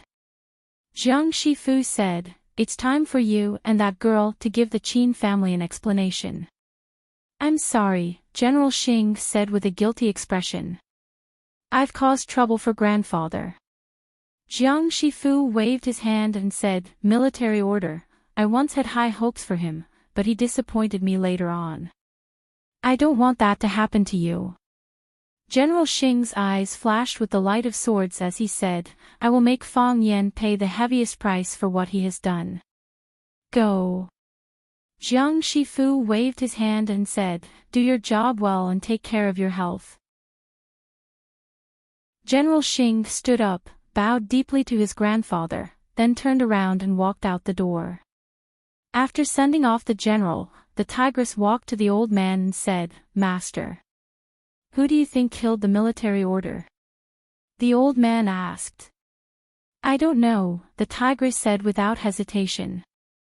The old man smiled bitterly and said, "You are quite smart to not want to get involved in these troublesome matters. Go and check it out. See if this grandson of mine is still my grandson."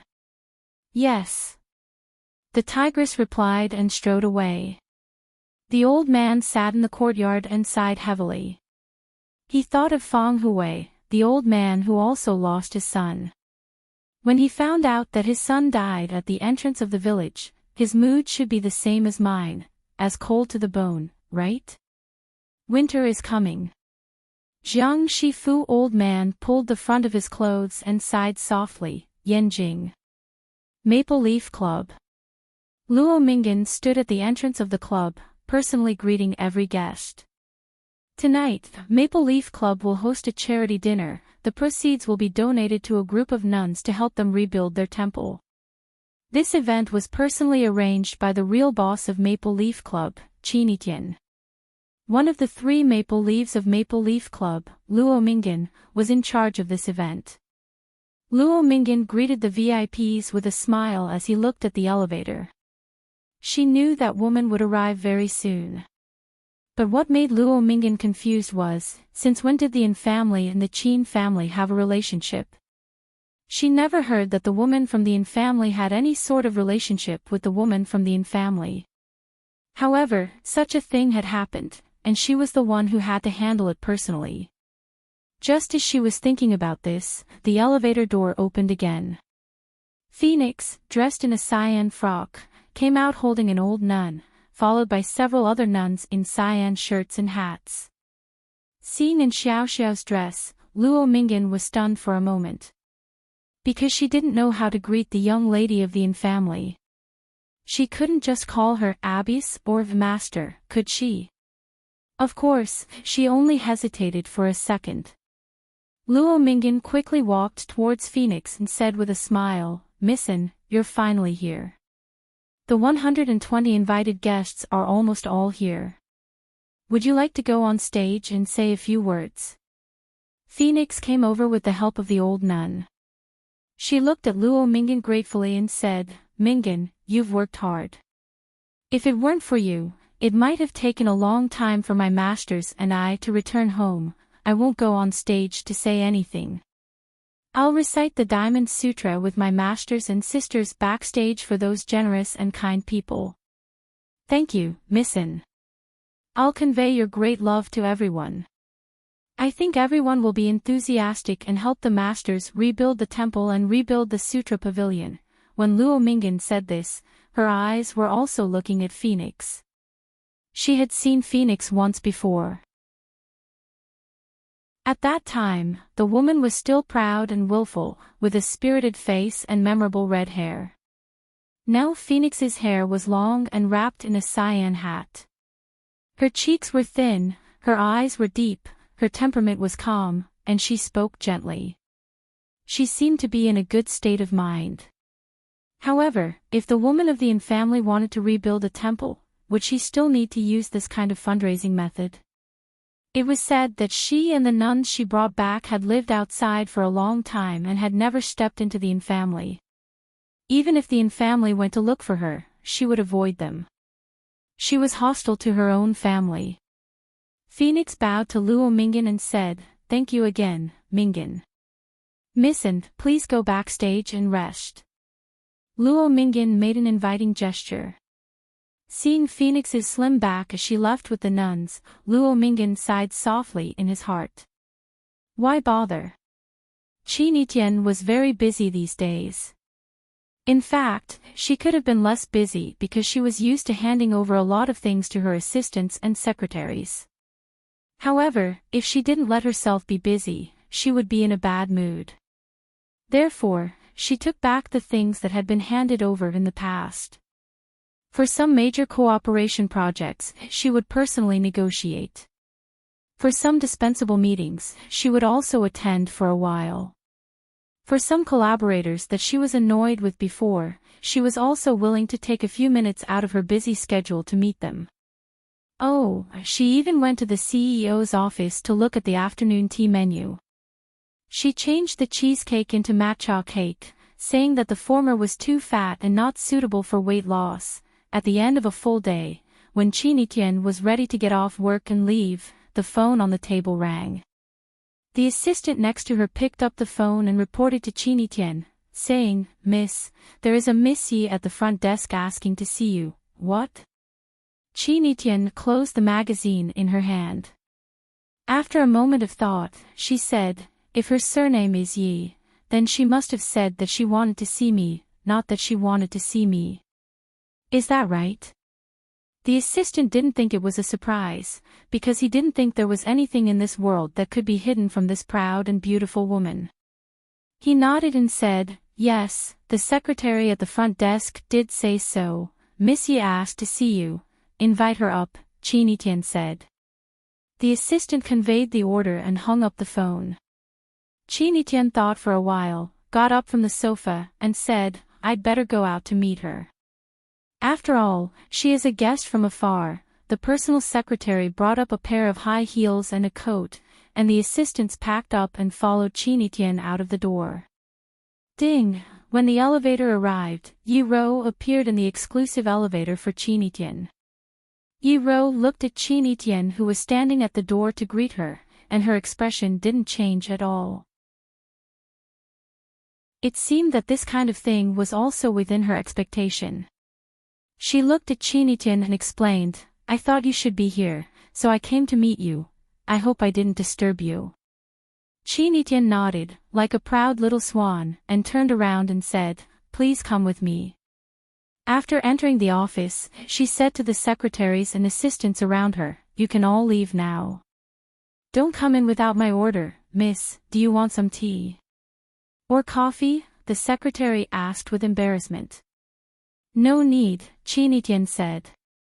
"Not now." Clang! The luxurious door of the office was slammed shut. Chinitian looked at Yi Ro and said, "Are you here to make fun of me?" After a pause, she shook her head and said, "No. You are not that kind of shallow woman." She seriously looked at Yi Ro standing in front of her and said, "So, are you here to comfort me?" She shook her head again and said, "No, this is not something you can do." "Then, Miss Yi, why did you come to see me?" Chapter 826. In ancient times, there was a saying that a king couldn't meet another king. Now, there was a saying that the first branch couldn't meet the mistress. When two or more women were together, the fierceness of the fight could be compared to a small-scale war. One was a powerhouse who stood at the peak of martial arts, and the other was a queen who was as rich as a country.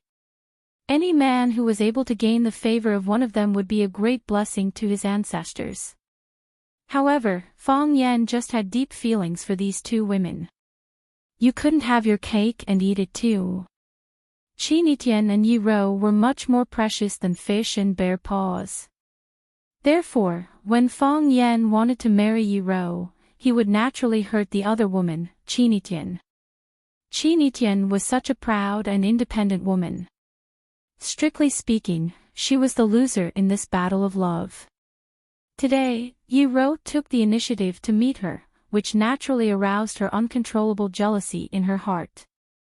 Whether it was a woman or a goddess, jealousy was inborn and hard to get rid of. Even an excellent woman like Chinitian couldn't help but think, why did he choose Yi Ro instead of Chinitian? Is she really more suitable than me? Chinitian refused to accept it. Therefore, the moment she saw Yi Ro, she had restrained and reduced her hostility. Yi Ro knew where her hostility came from, so she didn't get angry and treated it indifferently. Yi Ro's attitude angered Chinitian even more. She found that the more she showed that she cared about Yi Ro, the more it proved that she had lost completely. Of course, this was only a battle between a few sentences. Soon, both of them returned to their normal state of interaction. Chinitian didn't want to continue to entangle with the enemy on the battlefield where she had been defeated, so she led the topic to Yi Ro herself. She was a little curious. Yi Ro was going to marry Fang Yan. Why did she come to visit me at this time? To show off. She rejected this idea without hesitation. If Yi Ro was a woman with no self-restraint, Fang Yan wouldn't have chosen her as his life partner. Chinitian believed in his own judgment. How could the man she fancied be bad? Chinitian's office was excessively spacious and luxurious. There was an office area, a lounge area, a sports area, and even a music area. Usually, in addition to Chinitian working and resting here, there were several secretaries and assistants guarding around to receive all kinds of orders from Chinitian at any time. To facilitate the negotiation with Yi Ro, Chinitian drove all the staff out. Even though there were only 2 skinny women in this 400 to 500 square meters room, it did not feel empty and desolate. This was because the aura that these 2 women exuded was enough to fill up this huge room. Yi Ro walked to the French window and looked down at the city. She said softly, "Fang Yan is having a hard time. Only you can help him." Straight to the point. Regardless of whether she liked this woman or not, Chinitian had to admit that she liked this woman's straightforwardness and magnanimity. If there was something to say, just say it. Squeaking and nagging would only make people annoyed. Chinitian walked to the sofa and sat down. She picked up the banana milkshake that she had just taken a sip of. She sucked the pure white soft tube with her delicate red lips and said with a smile, "Did you come for this matter? The general family's offensive is fierce. Watching can't withstand it. If you were someone else, Fang Yan would ask you for help. But, you are Chinitian, so, no matter how difficult it is, he won't ask you for help," Yi Ro said softly. So, I should take the initiative to help him. Chinitian looked at Yi Ro thoughtfully and said with a smile, "How do you know that I didn't help him?" "I know that you have been helping him." Yi Ro looked at Chinitian calmly, making it clear that she was speaking from the bottom of her heart. "I know that you have done many things behind his back. But this is far from enough, so, what you mean is, I should drag the entire Qin family into a battle with the general family. What if the general family will suffer a crushing defeat in this battle?" Chinitian's eyes were like twinkling stars, instantly lighting up the entire room. He asked, "What guarantee do you have?" "The Heavenly Tao Realm's heart of Heavenly Tao," Yi Ro said with certainty. After entering the Heavenly Tao Realm, one has to follow the heavens and follow one's heart. If one goes against this heart, at best, one's cultivation will no longer improve. At worst, one's realm will collapse and one will become a cripple. Chinitian sighed softly and said, "You should know my current situation in the Qin family. It's not up to me to make decisions in the Qin family. The influence I can bring is also extremely limited. If I could make decisions, would I need to wait for you to come to me today? The general family would have long been destroyed. I'm only telling you the outcome. As for how the Qin family will react, that will require you to convince them." Yi Ro turned around and looked into Chinitian's beautiful eyes. The setting sun outside the window elongated her figure infinitely. Her shadow was cast on the sofa next to Chinitian. Half of their bodies overlapped, and they looked like a pair of sisters who were very close to each other. "I know you're very smart. Everyone knows you're very smart. I believe that there's nothing in this world that can stop you. As long as you're willing, you can do it. It's the same for me." Chinitian bit his lips and snorted coldly. "Are you trying to provoke me? Bring it on." Fang Yan didn't know that the 2 girls were at daggers drawn in Yen capital. All his thoughts and energy were focused on the large fish tank. Ever since his master, Tian Jizi, directed his attention to that big fish tank, he had never left that fish tank. He didn't eat, drink, or move. He just stood next to the fish tank, watching every change in the fish tank. He watched the black and red fish bubble, watched them stir the water in the fish tank into whirlpools, watched the calm water, and watched the ripples when the raindrops fell into the tank.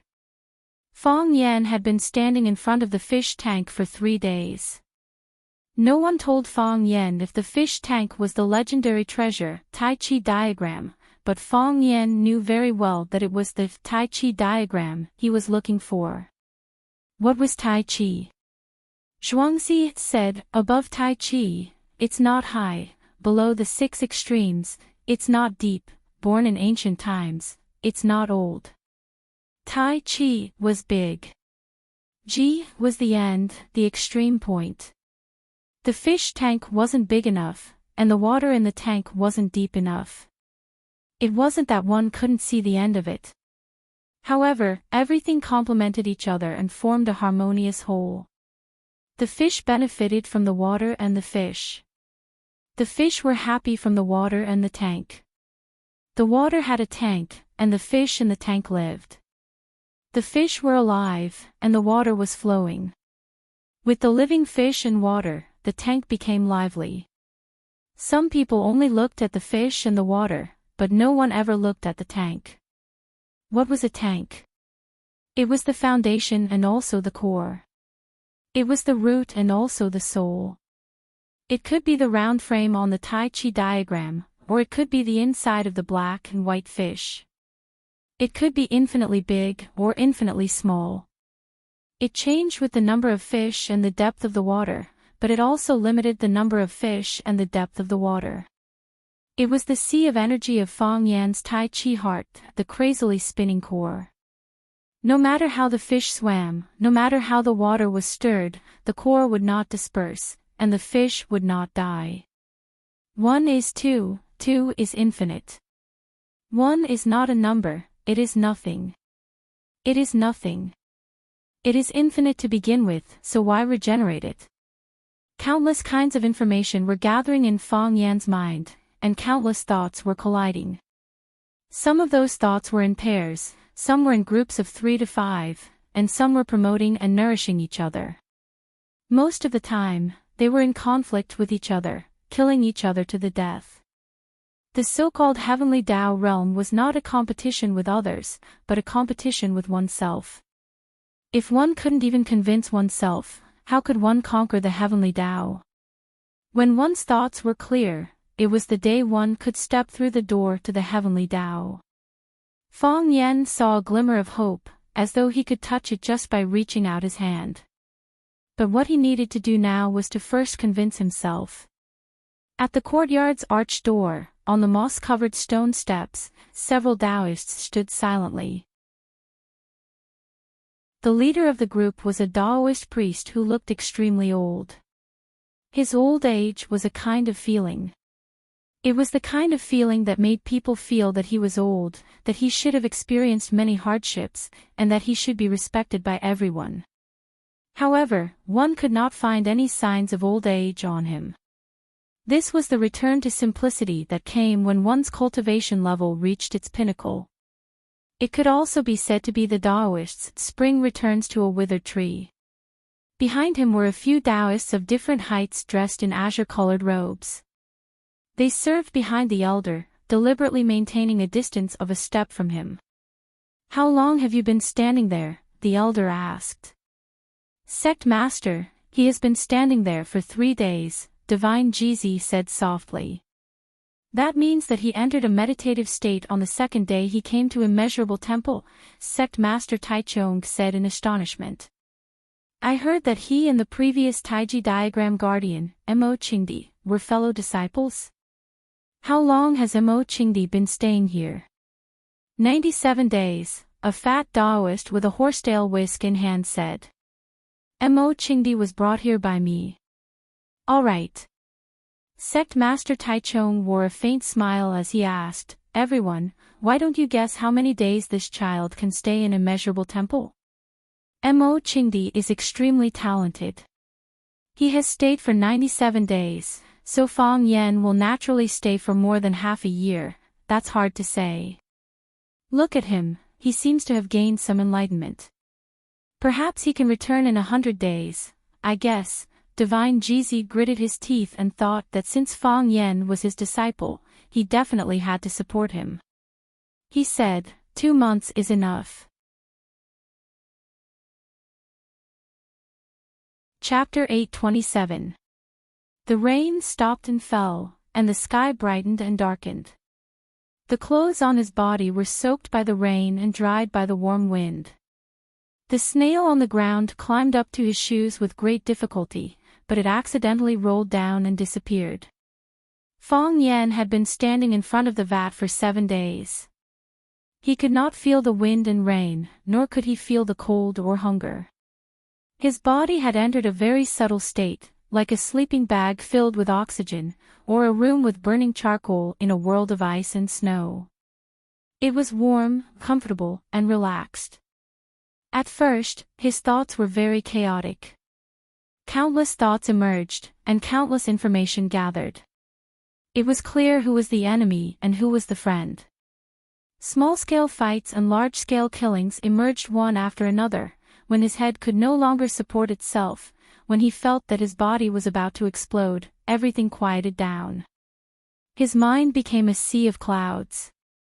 The white clouds drifted and changed infinitely. Then the scenery suddenly changed, and the sea of clouds turned into a boundless ocean. The ocean was divided into 2 poles, one as black as ink, and the other as white as snow. The black pole and the white pole collided with each other. The black pole wanted to swallow the white pole, and the white pole wanted to assimilate the black pole. The waves were turbulent, and the waves splashed. The 2 big fish were like helpless puppets, pushed to the white pole one moment, and then rolled to the black pole the next.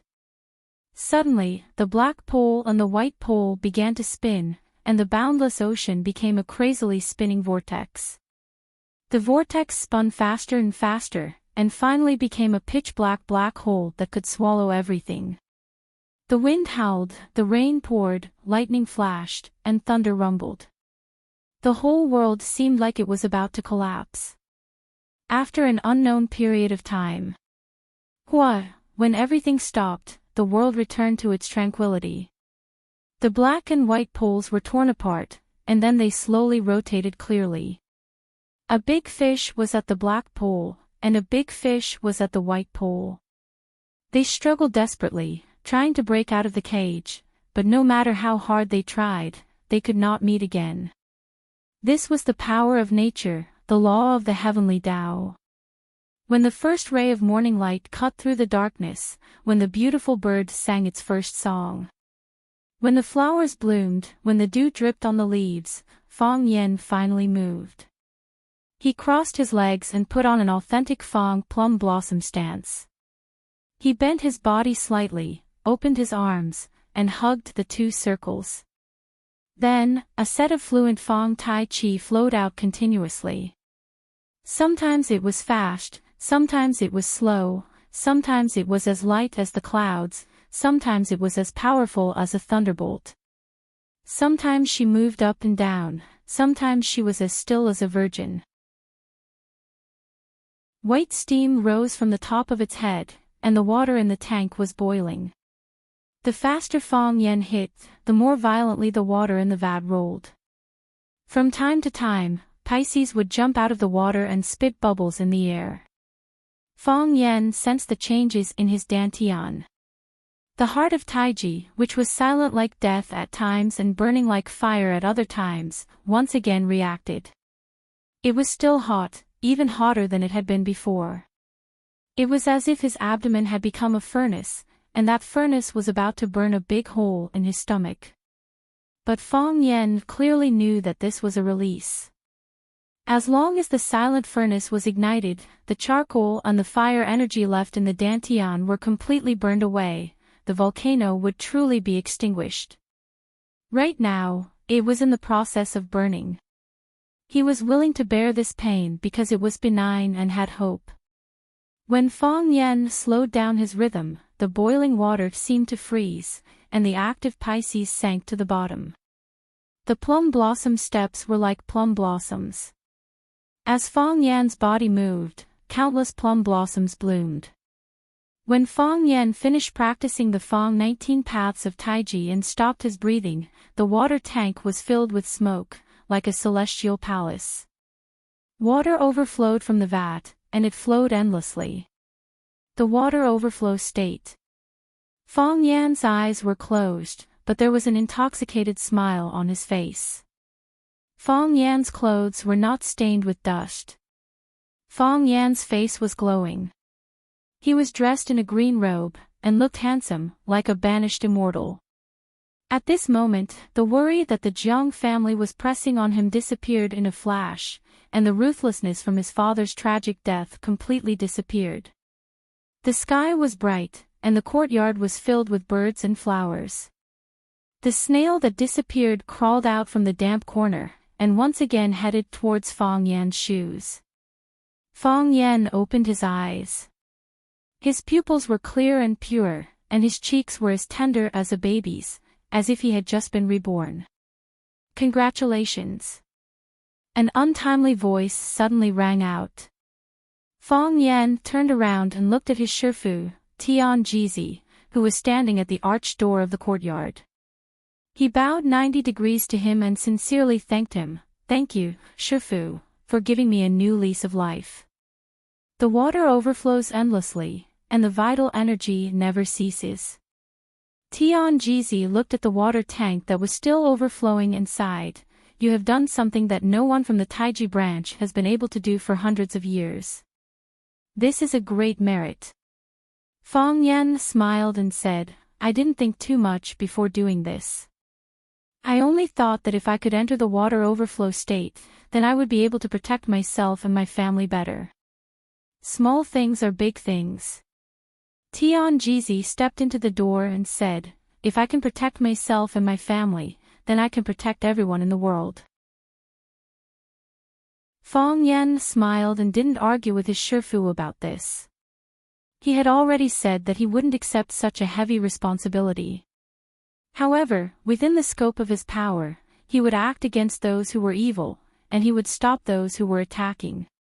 He didn't want to become a famous hero, but he didn't mind being a good person with a sense of justice. Perhaps his name wouldn't be engraved on the stone wall of Swallow Dock, but he would definitely be remembered by his descendants. There are so many things I didn't expect. Tian Jizi looked at Fang Yan. There was surprise in his eyes, but even more shock. When I first saw you, I didn't expect you to be able to stand here. When you stood here, I didn't expect you to enter the divinity state so quickly. After you entered the divinity state, I didn't expect you to break through so quickly. 7 days. You only used 7 days to face death and come back to life. Your body was cleansed, your thoughts became one, and you obtained the supreme Tao. Fang Yan, you are the first person in history to do so. Seeing Fang Yan's puzzled expression, Tian Jizi smiled and explained, 321 years ago, crazy Taoist priest Jing Axian used 111 days to break the ice. 239 years ago, Swift Sword Scholar used 136 days to solve the puzzle. 167 years ago, Lady Honghua of the Western region used 298 days to melt the ice. 31 years ago, Dragon God Mod used 97 days to comprehend the Tao. A few days ago, everyone was joking and guessing how long you would stay here. Some guessed half a year, some guessed 100 days. Because we are master and disciple, I always have more confidence in you. However, my answer is 2 months. Tian Jizi's expression was somewhat self-deprecating. He said, I didn't expect you to not wake up after entering meditation. I visited every day and waited outside the arched door. It wasn't that I didn't have greater expectations, but I was worried that my expectations would be too high and I would be disappointed. What I didn't expect was that you still succeeded. Furthermore, you only used 7 days. Fang Yan once again bowed to his master, Tian Jizi, and said gratefully, Thank you for your concern and protection, master. Without you, I wouldn't be where I am today. Tian Jizi raised his horsetail whisk and said, "Come with me. The sect master wants to see you." "Yes, master," Fang Yen answered. The first time Fang Yen saw the sect master of Taichung, he felt a sense of familiarity.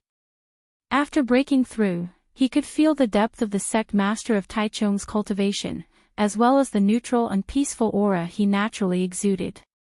This was a kind and benevolent old man with a pair of eyes that could see through everything. Standing in front of him, Fang Yen felt like he was naked and transparent, with no secrets to hide. The old man's eyes were deep and pure. His pupils were black, and the whites of his eyes were as white as paper. There was no yellowish hue, nor were there any traces of blood. His eyes didn't seem like the eyes of an old man. With a gentle smile on his face, the old man looked up and down at Fang Yen, then smiled and said, "Heroes come from the young, this saying is indeed true." Fang Yen knelt down in front of the old man and spoke with a clear voice, "Thank you, sect master. Get up. Get up." The old man waved his hand and smiled, "At my age, what I fear the most is people bowing and kowtowing to me. When others kneel, it makes me feel like I'm already very old and won't be able to live much longer. Just look, who wants to have this kind of worry? The sect master has seen through life and death, why would he care about these superficial things?" The old man shook his head, looked at Fang Yen with a firm gaze, and said, "In this world, are there really people who have seen through life and death?" This question really stumped Fang Yen. Whether it's the peasants, the nobles, or the emperors, or people who practice martial arts like them, who isn't afraid of death? There's no need to think about it, there isn't a single one. Those who say they aren't afraid of death are all liars.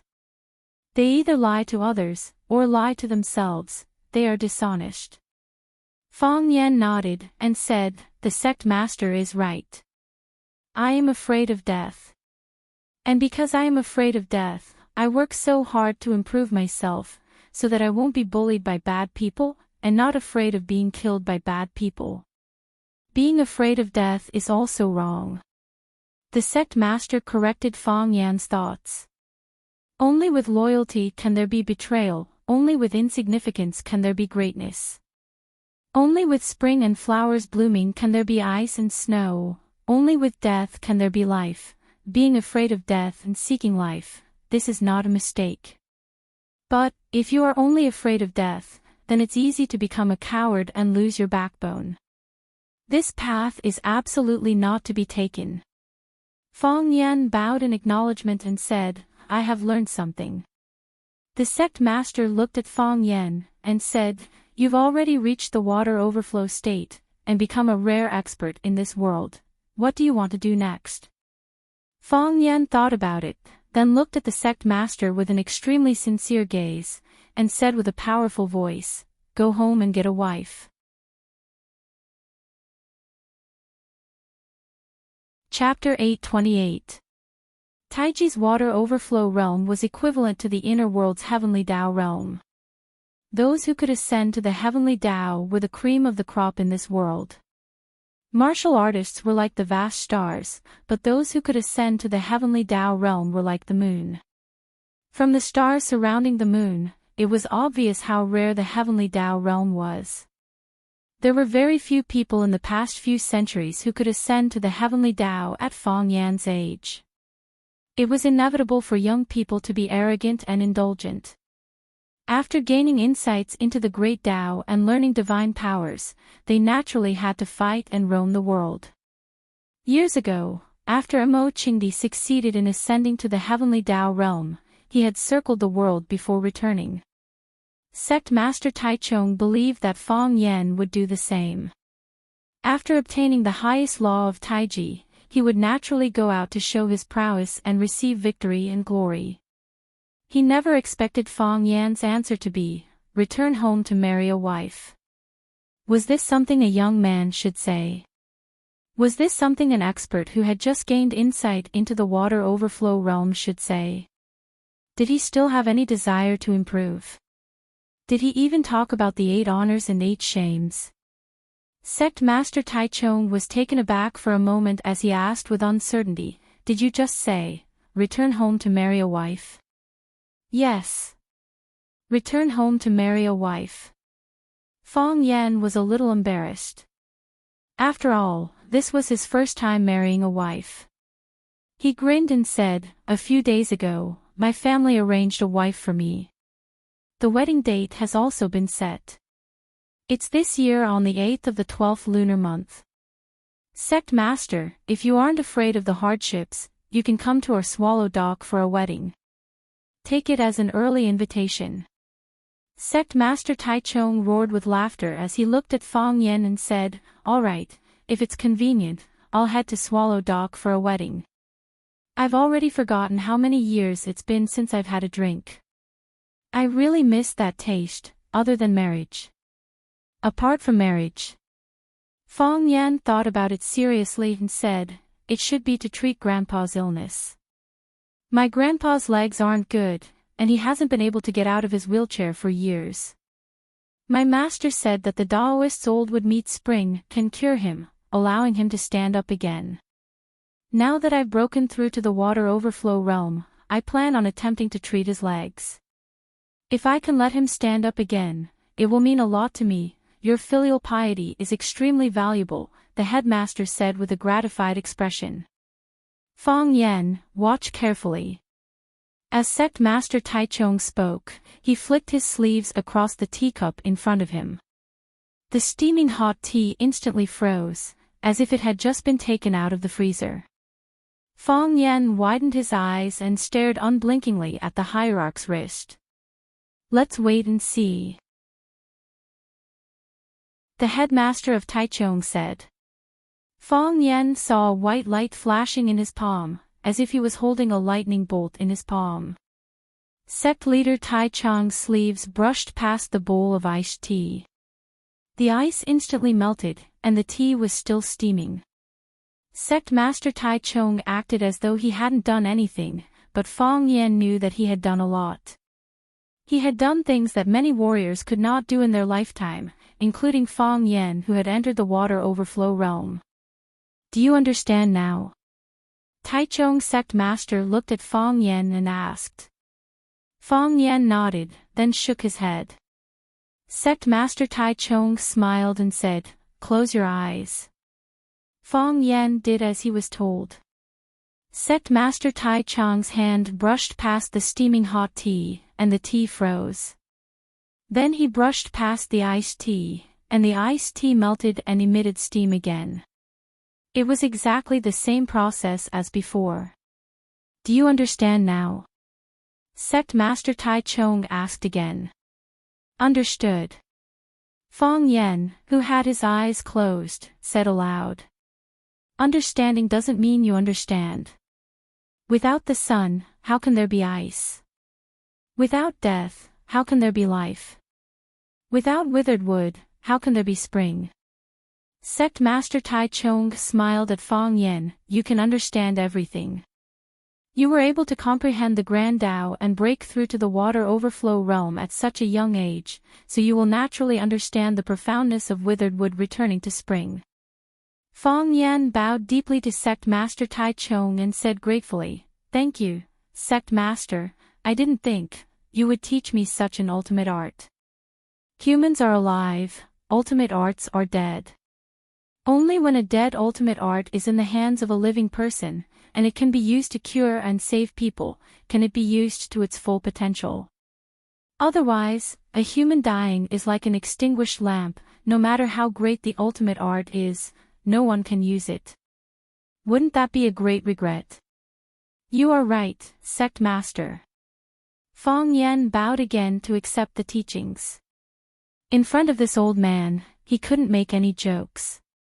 Every word he said was something he had to listen to, and after listening, he had to seriously think about it. In the future, Fong Yan will not hide anything. "I will teach everything I know to those who can, so that Hua Xia's ultimate art can be passed down from generation to generation, so that the flame of martial arts will never be extinguished," immeasurable heavenly lord. Sect Master Tai Chang's face was full of joy. He said, for the best. When Fang Yen came out of Sect Master Tai Chang's room, his master Tian Jizi was waiting in the courtyard. How is it? Tian Jizi asked. Very good. Fang Yen didn't hide his joy in front of Tian Jizi. He said, the sect master is a very kind and generous old man. Tian Jizi looked at Fang Yen with a pensive look. He could understand kindness, but what did being generous mean? The sect master taught me the withered tree that gives spring. Fang Yen couldn't help but boast.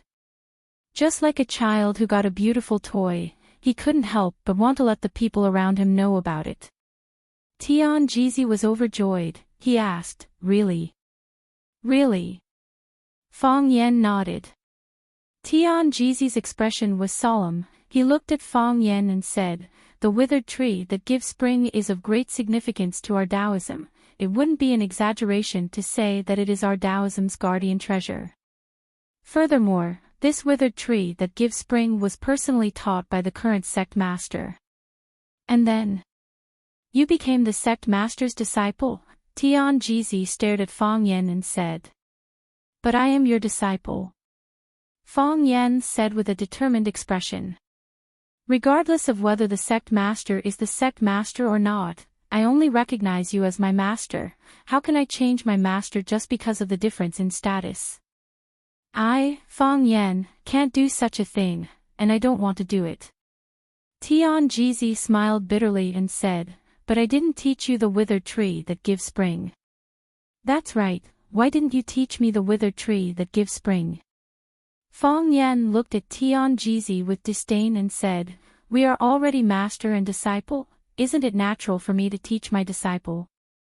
Look at the sect master, even though this is the first time we met, he already gave me such a great gift. No wonder the sect master was able to become the sect master. Look at his heart, his spirit. Tian Jizi was about to cry from Fang Yan's questions and said, other than the sect master, no one else has the right to teach me the withered tree that gives spring. Why? Because, the person who obtains the withered tree that gives spring will become the sect master's personal disciple. And after the sect master ascends, the disciple who has the ability to use the withered tree that gives spring will have the chance to become the sect master. Fang Yen opened his eyes wide and said, in other words, that's right. Tian Jizi nodded with absolute certainty. Even if the sect master hands the entire sect master to you, no one will think that it's something surprising. Fang Yen was stunned for a long time, then turned around and walked into the room. What are you doing? Tian Jizi asked. I'm going to see if there's anything else master needs me to serve.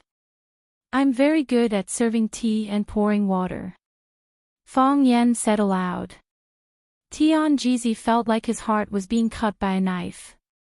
Didn't you say that you, Fang Yen, definitely wouldn't do such a thing, and you don't want to do it? Just what exactly are you doing right now? Behind the red wall, the old man was leisurely drinking tea. At their level of cultivation and status, there was no longer a need to hone their muscles and bones. Instead, it was more about enlightenment. 1,000 years passed in a blink of an eye. Sometimes, a single enlightenment could surpass countless predecessors. This was the power of the heavenly axiom. Gong Sun Chi's leg injury had completely healed, and he was practicing the sword-drawing technique under the watchful eyes of his master. The last mission had made him realize his own shortcomings. A great teacher produces a great disciple. He had a master like the dragon god, and he himself was talented and intelligent, so he would definitely be the #1 expert of the younger generation. But what made him ashamed was that in that dense forest, his partner Fang Yan's performance was far better than his. Whether it was his ability to adapt on the spot, his ability to fight on the battlefield, or his perseverance and fearlessness of death, they were all beyond his reach. It could be said that if it weren't for Fang Yan's extraordinary performance, the two of them would have died in that devil's forest. The most unacceptable thing was that he was carried out of the forest by Fang Yan. This would be the shame of his life. After his physical recovery, Gong Sun Chi entered an intense period of physical recovery and hard training. He hoped that he could have a greater improvement in the shortest time possible. With a goal, one would be more motivated. Let's stop for a while. He held the teacup and shouted. Gong Sun Chi drew his sword and then sheathed it. It was unbelievably fast, and one could not hear any sound of metal colliding during the process. Gong Sun Chi placed the sword on the sword rack and pulled a towel to wipe the sweat on his forehead. Your opponent is Fang Yan. The dragon god looked at his beloved disciple and asked. Gong Sun Chi was not without talent, nor was it because he did not work hard. At his age, he had achieved such achievements in swordsmanship. It was indeed amazing. However, when comparing goods, one had to throw them away. When comparing oneself to others, it was infuriating. Yes. Gong Sun Chi did not hide his ambition in front of his master. I want to surpass him. It's very difficult, the dragon god said expressionlessly. Master, Gong Sun Chi's face was ashen.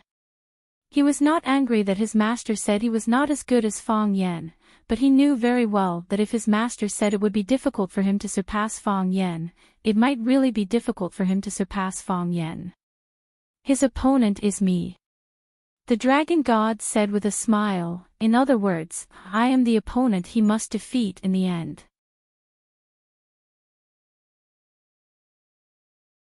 Chapter 829. Although Gong Sun Chi acknowledged Fang Yan's ability and felt that he was not just slightly better than him, he still found it hard to accept comparing Fang Yan to his most respected master, the divine dragon. Master, what makes Fang Yan worthy of being your opponent? Gong Sun Chi asked bluntly. I know his skills. He's just a little stronger than me. The difference between me and Master is more than 1,000 miles. Compared to Master, he's like a grain of rice competing with the moon. He's just asking to be humiliated. Ku Fengming knew how his disciple felt. He originally thought that Fang Yan was his destined opponent, an enemy that he strived to defeat. And he had always been working hard for this goal. But now, he was telling him that it would be difficult for him to surpass Fang Yan, and that Fang Yan's opponent would be him. It was really a blow to him. I've received news that Fang Yan has obtained the Taiji diagram's heritage and has just broken through to the water overflow realm. Ku Fengming said casually, as if it was something unimportant. The water overflow is the highest esoteric of Taiji. It's similar to the heavenly Tao realm. Once he enters the realm, he'll be on the golden path. His future is limitless. What? Gong Sun Chi was shocked. How is that possible? How long has it been? How old is he? It was no wonder Gong Sun Chi was so shocked. They had just returned from a mission. At that time, Fang Yan was not too far away from him. The two of them stood on the same starting line and sprinted forward. His injured leg had just recovered, and his opponent had already stepped into another realm. It was impossible for him to catch up to Fang Yan's footsteps. He could only look up at Fang Yan's tall back. It was a feeling that made him feel helpless. A night of enlightenment can lead to a leap of 1,000 miles. How can you look at people with old eyes? Ku Fengming reprimanded. Now that he's finally grown into a towering tree, the feud between me and the Fang family will finally be continued and inherited. He wants to challenge Master. No, I want to challenge him. Shenlong said bitterly. I've been trapped in this red wall for too long. I just want to find a chance to move. But my old friends are all mysterious and hard to find. Fortunately, Fang Yan came out and gave me some motivation to move. Fang Yan had just reached the water overflow realm and was full of confidence and fighting spirit. Go meet him on my behalf and set a date for the battle. I think he'll accept. Master, even if Fang Yan breaks through to the water overflow state, he's still no match for you. Gong Sun Chi looked at his master and wanted to speak up for Fang Yan. After all, Fang Yan carried him out from the Devil Forest. When he first met Fang Yan, he felt that Fang Yan was a bastard. During that mission, he felt that Fang Yan was a good person who was a bastard. He could have left on his own. He didn't have to bring her along, but he didn't give up on her, no matter how dangerous and difficult the process of their escape was. Challenging Fang Yan at this time is an unfair fight. Why don't we give him more time? In your opinion, the longer you live, the higher your cultivation will be. Ming shook his head with a wry smile and said, "It depends on luck, will, and ambition." This was the key to victory. Of course, the strength of both sides had to be evenly matched, and the difference couldn't be too great. Don't say anything more, just do as I say. Yes, Master, Gong Sun Chi replied helplessly. Just as he was about to pack up and leave, Qing Niao pushed open the door of the small courtyard and walked in. She glanced at Gong Sun Chi, then walked straight to the front of the Dragon God and said, "Mr. Dragon God, Fang Yan is here and wants to see you." "Fang Yan is here?"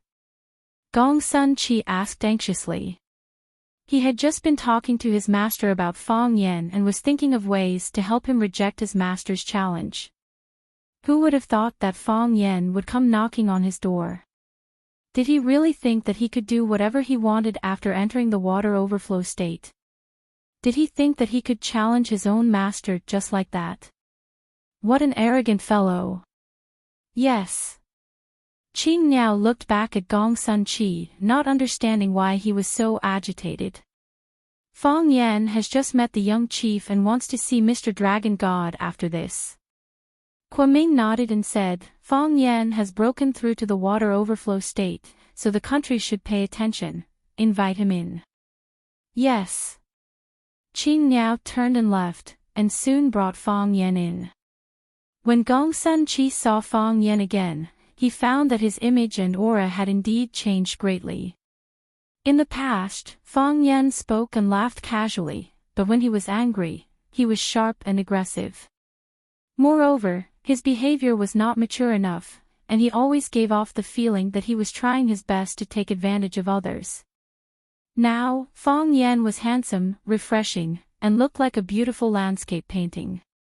The way he walked was elegant, the way he smiled was charming, and even if he did not say a word, people could feel his inner self-restraint and unfathomable cultivation base.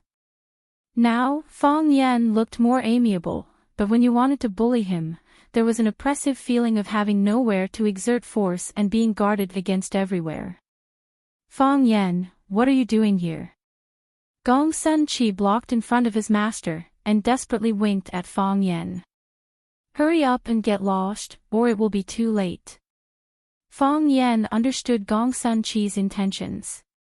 After that life and death experience together, he also regarded Gong Sun Chi as his own brother. However, some words had to be said, and some things had to be done. Only by following one's heart could one achieve great things. The water overflow state was even more particular about naturalness. Challenging the Dragon God and avenging the Azure Dragon's humiliation was the most persistent belief in his heart, and it was also the mission he wanted to complete the most. The old drunkard was not here, and challenging the Dragon God had become his destiny. He would not run away, and he could not run away. "I'm here to issue a challenge." Fang Yan looked directly at the Dragon God's tough life, and said with a smile, "It's a long-cherished wish of many years. I hope that the Dragon God will be born first." The Azure Dragon turned pale with fright. She did not expect that Fang Yan would take the initiative to challenge the Dragon God. Ever since the Dragon God entered the Red Wall and became the Xian Department's high priest, no one had dared to challenge him. Fang Yan actually dared to do such a thing. Naturally. The Dragon God laughed, looked at Fang Yan and said, "Fang Yan, are you so confident that you can defeat me after entering the water overflow state?" I'm not confident, Fong Yen said very frankly, but I know that I'm in my best condition now. I don't know what the future holds, and I don't know how far I can grow. But I feel that my body is in great shape. It's like I can kill a tiger with a punch, and I can knock down a mountain with a kick. Mr. Dragon God has been famous for a long time, and his cultivation base is unfathomable, but I can't wait, and I can't afford to wait. Because I know that when I'm training hard, Mr. Dragon God is also improving. I can't wait until you're too old to swing your fist or pick up your sword before I challenge you. This is an insult to you, and an insult to me as well. It's also an insult to the old drunkard. If he knew that I did something like that, he would definitely scold me. Exchanging pointers in martial arts requires luck, courage, and willpower. I have the will to fight, I have the courage to die rather than retreat, and the rest is up to luck.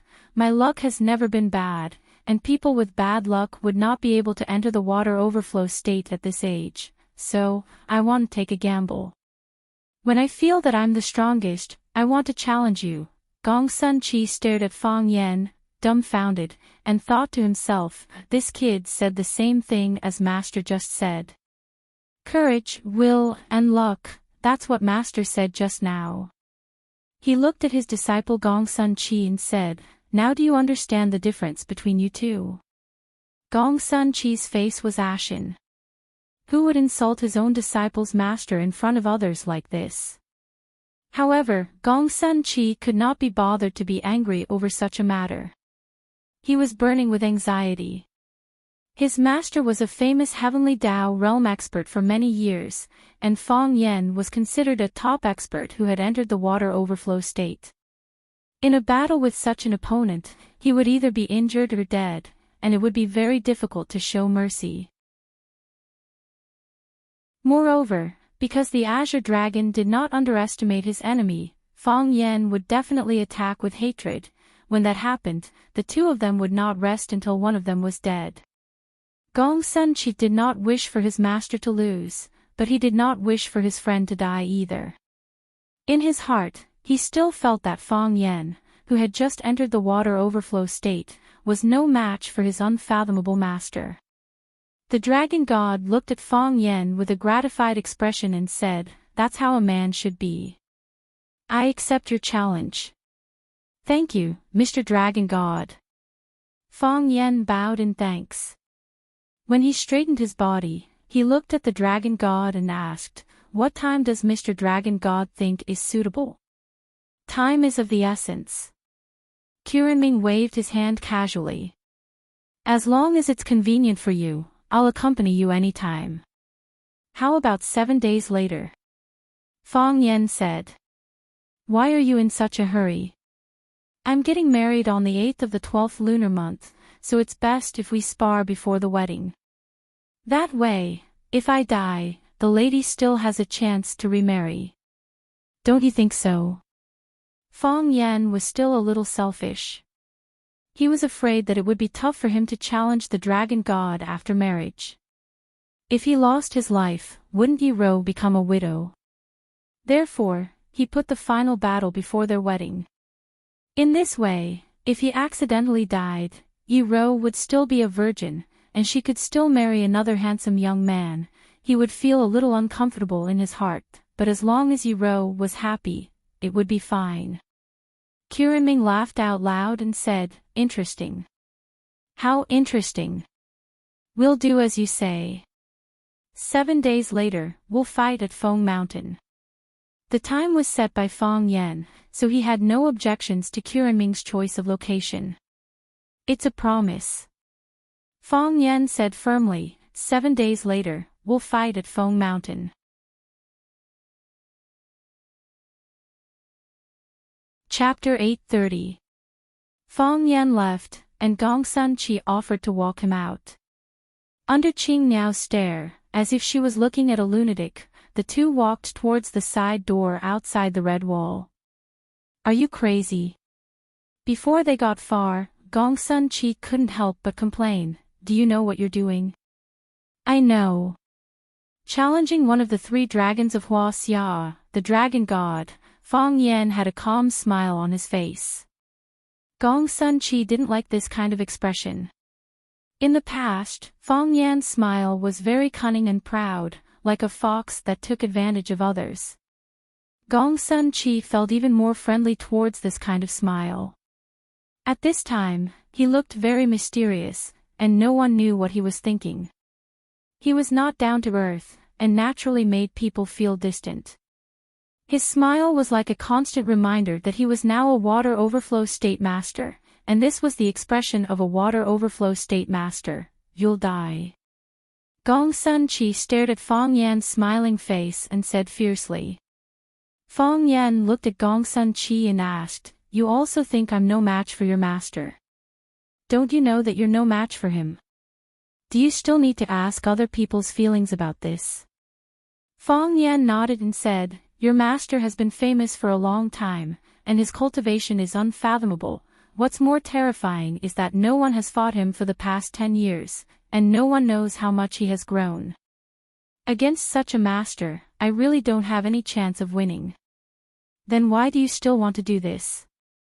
You can choose not to do it, or you can do it later." Gong Sun Chi anxiously tried to dissuade him. It was obvious that he was really thinking about Fong Yan's safety. Fong Yan stopped, looked at Gong Sun Chi with sincere eyes, and said, "In the past, I thought the same as you.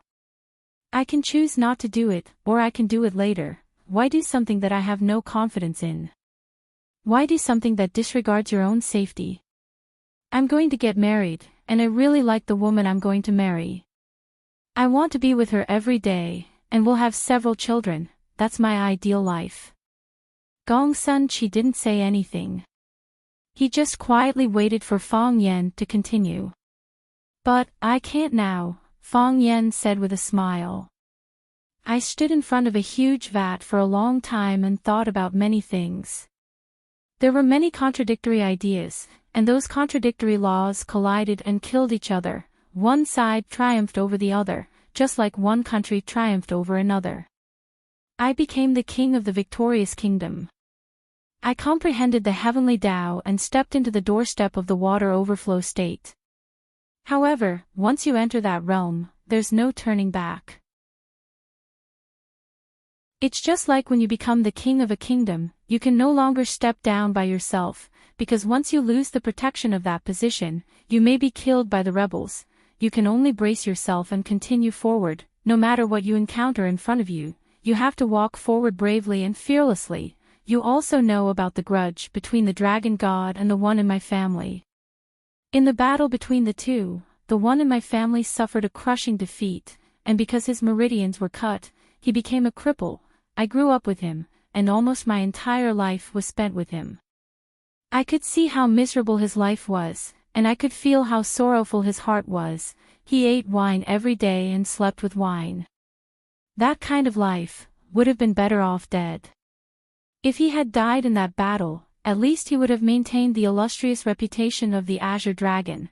However, he didn't die, and was still stubbornly living on.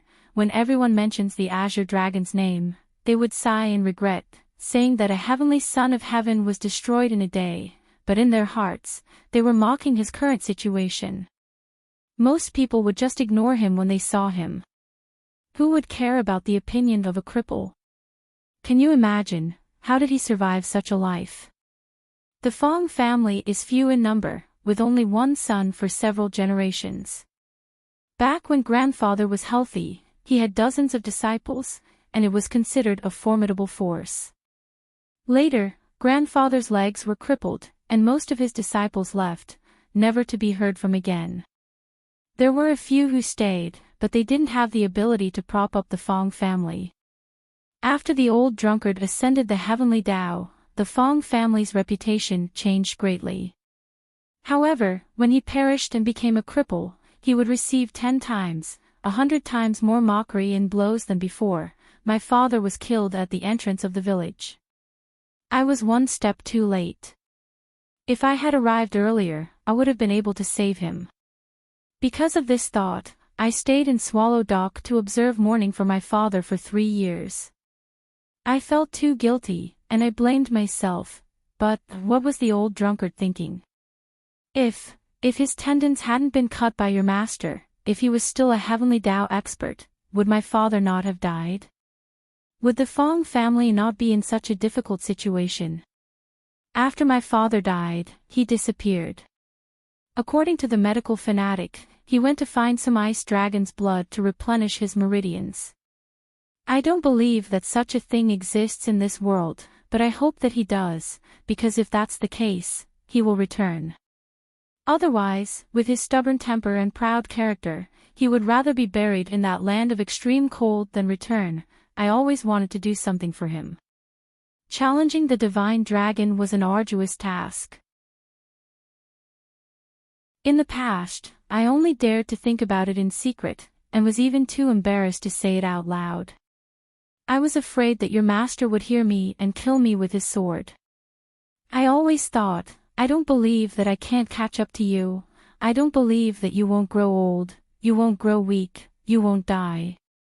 That became a demon in my heart, a thorn in my side. In front of that huge vat, I understood.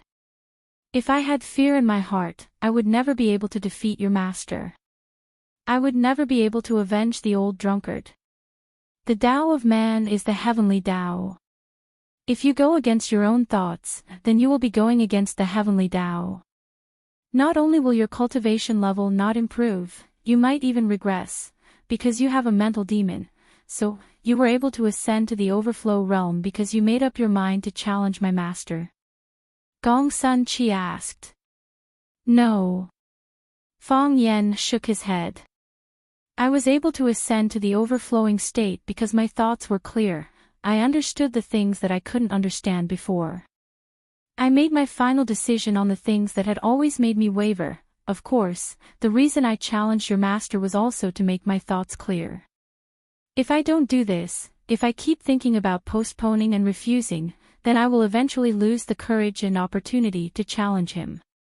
I understand. Gong Sun Chi thought for a while, then looked at Fong Yen and said, I won't give you my blessing.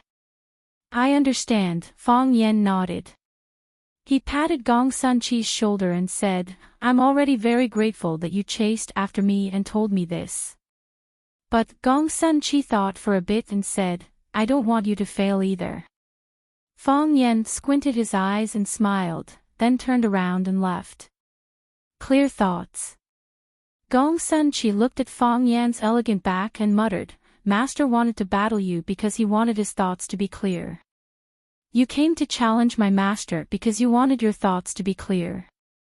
But do you know that the way you are doing it is making it hard for my thoughts to be clear? The news that Fong Yen wanted to challenge the dragon god spread to a certain group of people in Beijing very quickly. Is that kid crazy? Why would he dare to challenge the divine dragon? A horse doesn't know what's good for him. With his mediocre skills, he dares to challenge the 3 dragons of Huaxiao. He's far from it. There's going to be a good show. The heavenly Tao realm expert who destroyed the Fong family years ago, Mo Qinglong, probably won't show any mercy this time, right? There was a lot of discussion, but no one believed that Fong Yen could defeat the divine dragon and become the final winner of this battle. The Jiang family mansion. Jiang Shifu looked at his grandson, General Xing, who was sitting in front of him, and said, It seems like the news is true. A few old friends in the martial world called me, and Tigress also has some connections. That brat really went to challenge the dragon god. General Xing grinned. Grandpa, what's there to be afraid of? Isn't this good news for us? Since Fong Yen took the initiative to issue a challenge to Mr. Dragon God, only death awaits him.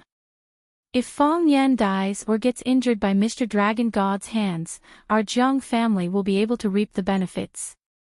Previously, the Fong family's Mo Qingdi was crippled by Mr. Dragon God after his tendons were broken, and the Fong family was bullied and humiliated. Until now, they have not recovered. If something like this happens again, it will not be anything new. Have you thought about it? Jiang Shifu looked at General Xing with a serious expression and said, Why does Fong Yen want to challenge the divine dragon? What makes him think that he can challenge the divine dragon? You've interacted with him many times. Do you think he's crazy? Or is there something wrong with his IQ? I've heard. General Xing knew that the old man in front of him was angry, so he toned down his attitude and said, Fang Yan broke through the water overflow state and became a powerhouse that can compete with the heavenly path state. If he didn't do this and didn't challenge the divine dragon, our Jiang family would have to adjust our attitude towards him. However, he's courting death by challenging Mr. Dragon. How could he be Mr. Dragon's opponent? Strangling talents is exactly what Mr. Dragon God likes to do. What if? Jiang Shifu asked. What? General Xing did not understand the meaning behind his grandfather's words. If Fang Yan defeats the divine dragon, if Fang Yan wins this battle, Jiang Shifu looked at General Xing with a sharp gaze and asked, have you thought about what the Jiang family should do when that happens?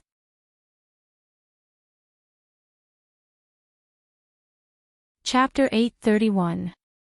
General Xing looked at his grandfather with a pensive look and said, Grandfather, are you worried about Fang Yan, the threat he might bring to the Jiang family? One lives in sorrow and perishes in peace. General Shifu did not hide his thoughts as he said, try your best to think of every possibility, so that we won't panic when the time comes. If we don't understand the danger Fang Yan poses, as well as the immense influence a heavenly Dao realm expert can bring, it will be a true disaster for our Jiang family. Grandfather, even if he reaches the water overflow realm, he won't be able to live for long. You also know that he just challenged the divine dragon and lived a tough life. In a week, he will perish. When that happens, is there a need for us to worry about a dead person? Or perhaps, just as grandfather worries, Fang Yan managed to survive after defeating the divine dragon. Could he be so lawless as to unleash a massacre on our Jiang family? The Jiang family is not their Fang family. If they dare do such a thing, it will cause a stir in the entire Yan capital. How can such a responsibility be borne by a heavenly Dao realm expert? That's not the only thing I'm worried about. The Fang family doesn't just have one heavenly Dao realm expert, but two. Fang Yan is about to marry the Yi family, and the Yi family's Yi Wen is also a heavenly Dao realm expert. If they were to really get married, how would the Jiang family fare? General Xing said with a wry smile, before it began, no one expected such a thing to happen. Back then, the Fang family could not withstand a single blow, and they thought that they were only devouring a sheep. But no one expected that their Fang family's heavenly Dao realm expert would appear like bamboo shoots after a spring rain. The sheep tore off its disguise and turned into a ferocious wolf that counterattacked. General Xing looked at General Shifu and said, Grandfather, you never expected such a thing to happen, right? General Shifu pondered for a long while before saying, do you have any good countermeasures? The enemy of our enemy is our friend. General Xing said in a deep voice, the arrow has been shot, and there's no turning back. Regret is unnecessary, and an apology won't be of any use. Now, our Jiang family and Fang Yan are in an irreconcilable situation. Now that things have come to this, we can only place our bets on the dragon god side. Jiang Shifu thought for a while, then said, help me make an appointment with the dragon god, it's been hard on my life. Just tell him that I want to treat him to chives flatbread. Okay. General Xing nodded. Grandpa, I'm afraid there's one more person that you have to meet in person. Jiang Shifu looked thoughtfully at General Xing. He had lived in seclusion for many years, taking care of the flowers and plants in this courtyard. If it wasn't an important matter, he wouldn't meet anyone easily. Moreover, after so many years, the number of people he had met could be counted on one hand. General Xing should understand his habits, but he said that there was someone he had to see. What kind of person was that? Grandfather. General Xing's eyes were filled with determination as he looked at Jiang Shifu and said, we cannot lose this battle. This is very good. Zhang Shifu looked at his grandson with a gratified expression and said, I believe in you. Then I'll get to work. The general stood up and said, I've asked Mr. Dragon God to come over for some pancakes tomorrow night. He probably won't reject me. Go. Old man Zhang Shifu waved his hand and said, Be careful, don't alert anyone. I understand. General Xing nodded. At this time, the Zhang family's elderly man and Dragon God were to meet. If Dragon God really killed or crippled Fang Yan after the battle, it would be bad for the Zhang family's reputation. However, General Xing didn't think that this was a bad thing. If Dragon God killed or crippled Fang Yan after meeting his grandfather, how would the outside world view this matter? Yes, it would have a bad impact on the Zhang family's reputation. They might even suspect that the Zhang family was the mastermind. However, shouldn't those people be fearful of the Zhang family because of this? If they could link the Dragon God's hard work with the Zhang family, that would be the best. After Zhang Junling walked far away, the tigress returned to the elderly man. Old master. The tigress stood respectfully in front of the elderly man. Make a trip to Huaqing and meet Shangxin personally. Tell her that I miss her and ask her to visit when she has the time. Old man Zhang Shifu said. The tigress looked at old man Zhang with a surprised expression. She didn't expect him to make such a decision. Old man Zhang Shifu's expression was calm, but his voice was a little sad. He said, the Zhang family's younger generation is incompetent. The last chance to break out of this situation may lie on Shangxin alone. Yes, I will definitely tell Miss Shangxin about old master's longing. The tigress bowed and replied. However, she felt a little sour in her heart. The majestic and incomparably huge Zhang family had actually reached the stage where they needed to prepare a backup plan. You actually went to challenge Dragon God. Yi Daoling's face was full of anger as he asked directly. He didn't even invite him to take a seat and instruct the servants to pour him tea. Fang Yan stood in the living room of Yi Daoling's house and looked at the withered ginkgo tree in the courtyard.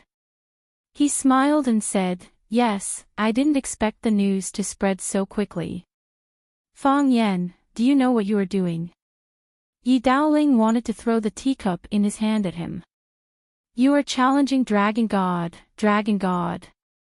I don't need to say what kind of opponent Dragon God is. You know this better than me. Also, after he defeated your senior brother Mo Qingdi decades ago, everyone in the world thought that he was the #1 expert in Huaxia. Even the mysterious black dragon wasn't his match. Why did you find such an opponent?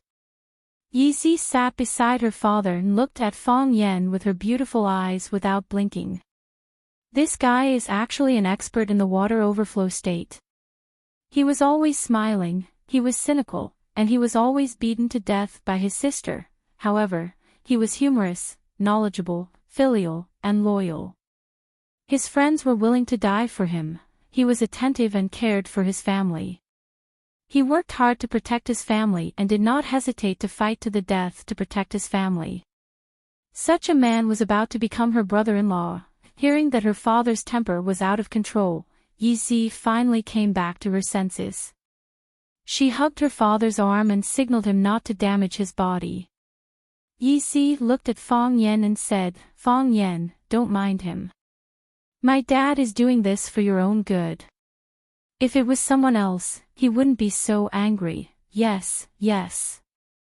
Ruan Jing nodded repeatedly and said, if it was me, the boss wouldn't be so angry. Yizi glared at Ruan Jing and signaled him not to talk nonsense. Then she looked back at Fang Yan and said, you are going to marry my sister, how can you still do such a dangerous thing? If there is an accident, what will my sister do? Yi Daoling also knew that his temper was too bad. After being comforted by his daughter, his mood was much better. Yi Daoling looked at Fang Yan and said, Fang Yan, don't blame me for being too strict with you. We are a family now. Say whatever you want.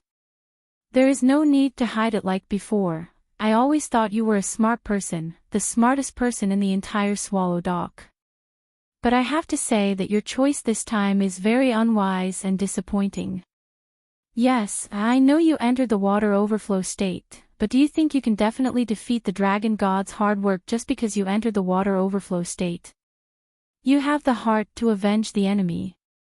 This is very good and admirable. But, can't you bear it a little longer? Wait a little longer. You have endured for so many years and waited. Why can't you wait a few days? Can't you wait a few years? You have achieved such achievements at such a young age. Your future is limitless. No one knows how far you can go in the future. What is the path after the heavenly path? What is the next realm after the water overflow state? When you find the answers to these questions, then challenge the dragon god's hard work. Isn't the success rate higher? You are playing with your life. Not only are you using your life to play with others, but you also don't care about Wenruru's happiness in the future. Now everyone in the world knows that you and Yiruru are going to get married, and the invitations have been sent out. In the end, a few days before the marriage, you ran to fight with your life. It would be fine if you won. The key is that you will die if you fight with your life. At that time, what about Aruru? Will she get married in the future? I know it's not good. Fong Yen looked at Yi Daoling and apologized sincerely. I know it's wrong. I'm sorry to many people, my family, Yi family, and the person I'm most sorry to is Wenruru, but I also have a reason to do this. What reason do you have to do this? I'm afraid that if I don't do it this time, I won't be able to do it in the future. Fong Yen said with a smile. At least, this is the time that I feel the best about myself and the time that I'm most likely to succeed. Why do you think you can defeat the #1 master of Huaxia? Based on my feelings. Fong Yen said with a smile. I don't think I can definitely win, I just feel that there is a chance of winning. Fong Yen. Yi Daoling looked at Fong Yen sharply and said, if you agree, I can find a way to help you cancel this battle. Absolutely not. Fong Yen looked at Yi Daoling and said, morale cannot be lost, so you're determined to do this? Have you discussed it with Wenruru? Does she agree with you to do such a dangerous thing? She didn't discuss it with me. The courtyard door was pushed open, and a girl in black strode in.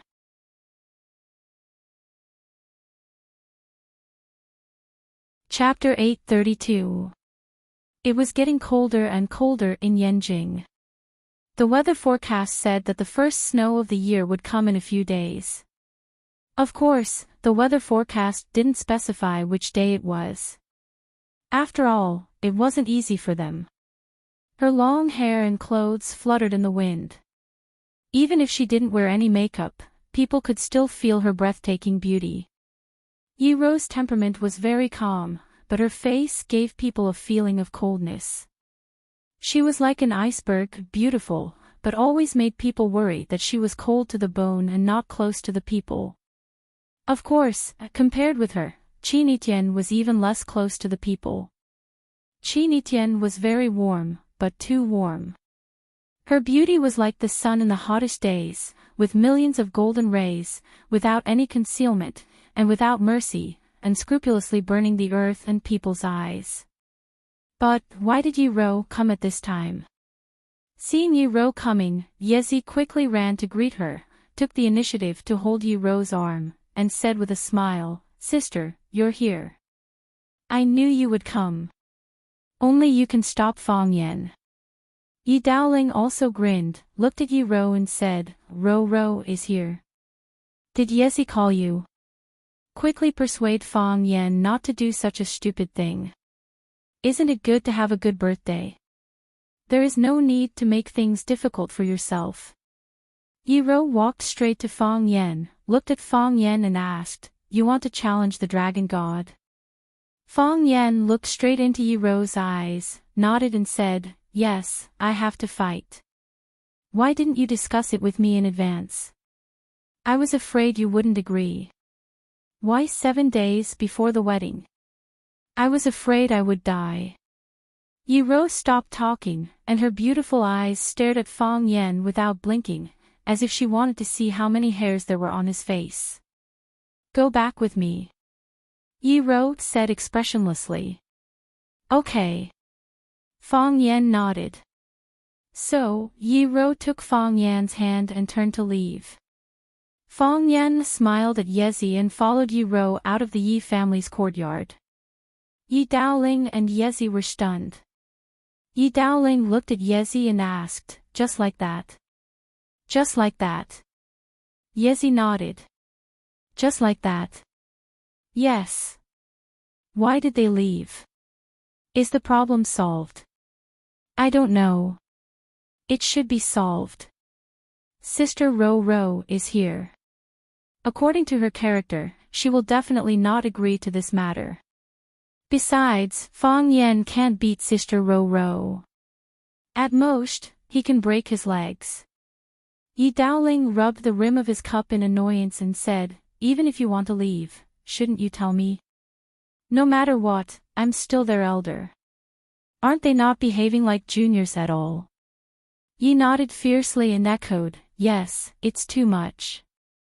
Yi Daoling looked at Yi with a face full of smiles and said, my own daughter is still the best.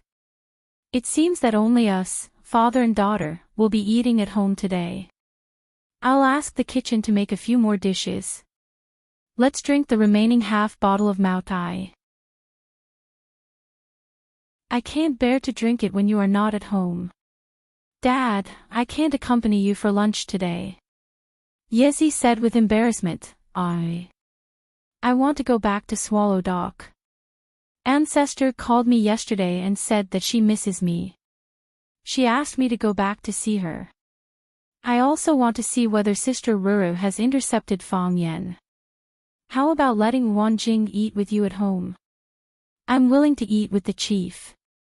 Wan Jing tried hard to force a smile on his face and said, but Yezi, it's not safe to drive back alone, right? How about I drive her back to Swallow Dock? Get lost.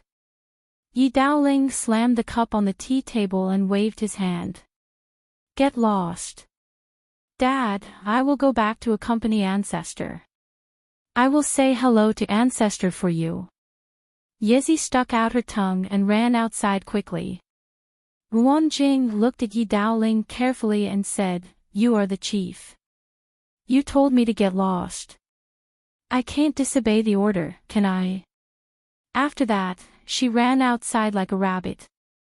Yi Daoling looked at the empty house and suddenly felt a little lonely. He thought about it and grabbed the landline next to him to call his wife. Come back after work at noon. The child is not at home.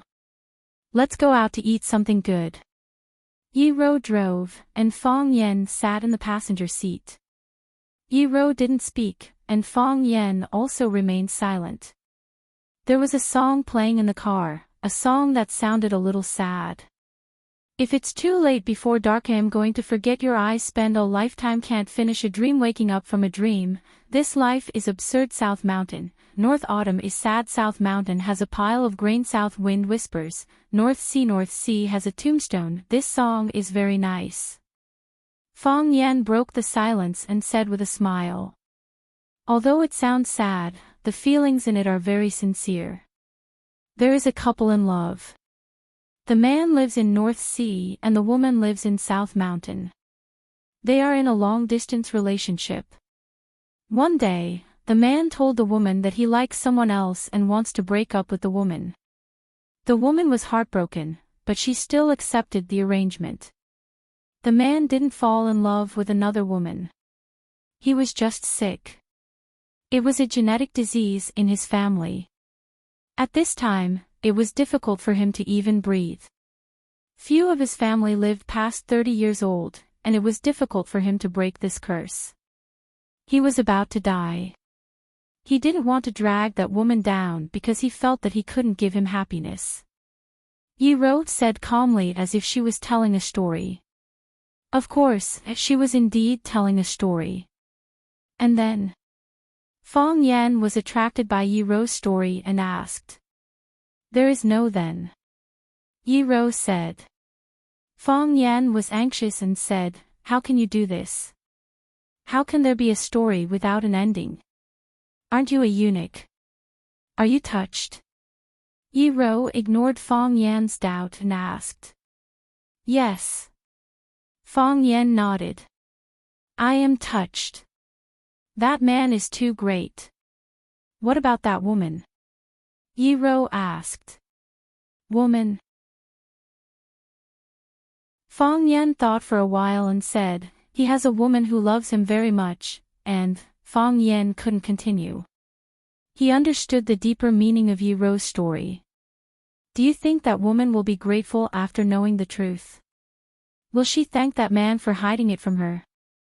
Will she thank that man for letting her go? Gentle. Afraid that I would be worried and would challenge the dragon god without discussing with me. Worried that I would be a widow, so he specially chose the date of the battle 7 days before the wedding. Shouldn't I be moved like that woman? I didn't do it for you. That man didn't do it to make that woman feel touched. Maybe he thought that was the way he could give her happiness. I just thought that if I couldn't come back, you would still have a chance. A chance to marry someone else. Fong Yan remained silent. He couldn't have an answer to such a question. Is this the Yi Ro in your eyes? I know you won't choose that, but I hope you can choose that. Fong Yan said in a low voice. Since the battle with the dragon god was a foregone conclusion, there were some things that needed to be clarified. I have a reason to fight, but you also have an excuse to give up. I know there are some things that you aren't looking forward to, but standing in my shoes, it doesn't mean that I won't do it just because you don't look forward to it. Ka-cha! Yi Ro suddenly turned the steering wheel, and the car sped towards the wheat field by the side of the road. When they reached the depths of the wheat field, Yi Ro slammed on the brakes, and the car came to a screeching halt. Yi Ro turned to look at Fong Yan and said, I'm also at the heavenly Tao realm. I can completely understand why you made such a decision. The arrow is knocked on the bow, and it has to be fired. But shouldn't you discuss it with me before making such a decision? You said that you didn't discuss it with me beforehand because you were worried that I wouldn't agree to it. But even if I didn't agree to it, since you had already decided to do it, all I could do was support you. I wouldn't let you give up, because I knew that you definitely wouldn't back out. Since I was certain that you wouldn't back out, why did you say such words to dampen your resolve? You chose to have the duel 7 days before our wedding. If you were to unfortunately die in battle, I wouldn't need to marry a dead person. Yi Ro would still be a free person. Yi Ro's eyes were filled with intense sorrow. She looked at Fong Yan and said, my body is free, but what about my heart? Fong Yan, if you were to die in battle, do you think I would still be able to walk away without any worries? Fong Yan, let me tell you my stance. Human Tao follows the heavenly Tao, and the heavenly Tao is the Tao of the heart. I won't stop you from fighting the divine dragon with your life. If this can make one's thoughts clear, then I have no choice but to do so. Just like how I couldn't sever my ties when I climbed the heavenly Tao, I'd rather not step into the heavenly Tao because my ties are with you. If you are injured in this battle, then we can fight again after you return to recuperate. If you were to die in this battle, I'll wear white and challenge the divine dragon to avenge you. If I win, then the divine dragon will die. If I lose, then I'll die with you. Although we're not married yet, we're already engaged. From the day you went to the Yi family to send the betrothal gifts, we're a family. Life and death are bound together, a promise made to my son. Holding my son's hand, we'll grow old together. These words are not written to be read, not spoken, but to be fulfilled with the rest of my life. If you're alive, I'll be your wife. If you're dead, I'll still be your wife. If you're alive, we'll work together to revitalize the Fong family. If you're dead, I'll take care of Grandpa and Mother for you. Except for Fong Yen, no other man can enter my eyes.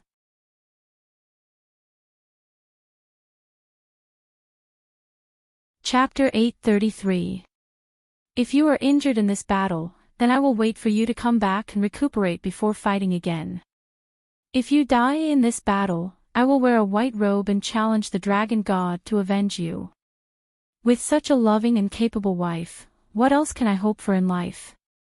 Fong Yen was moved to tears. He opened his arms and wanted to hug the torturous little goblin, Yi Ro, into his arms.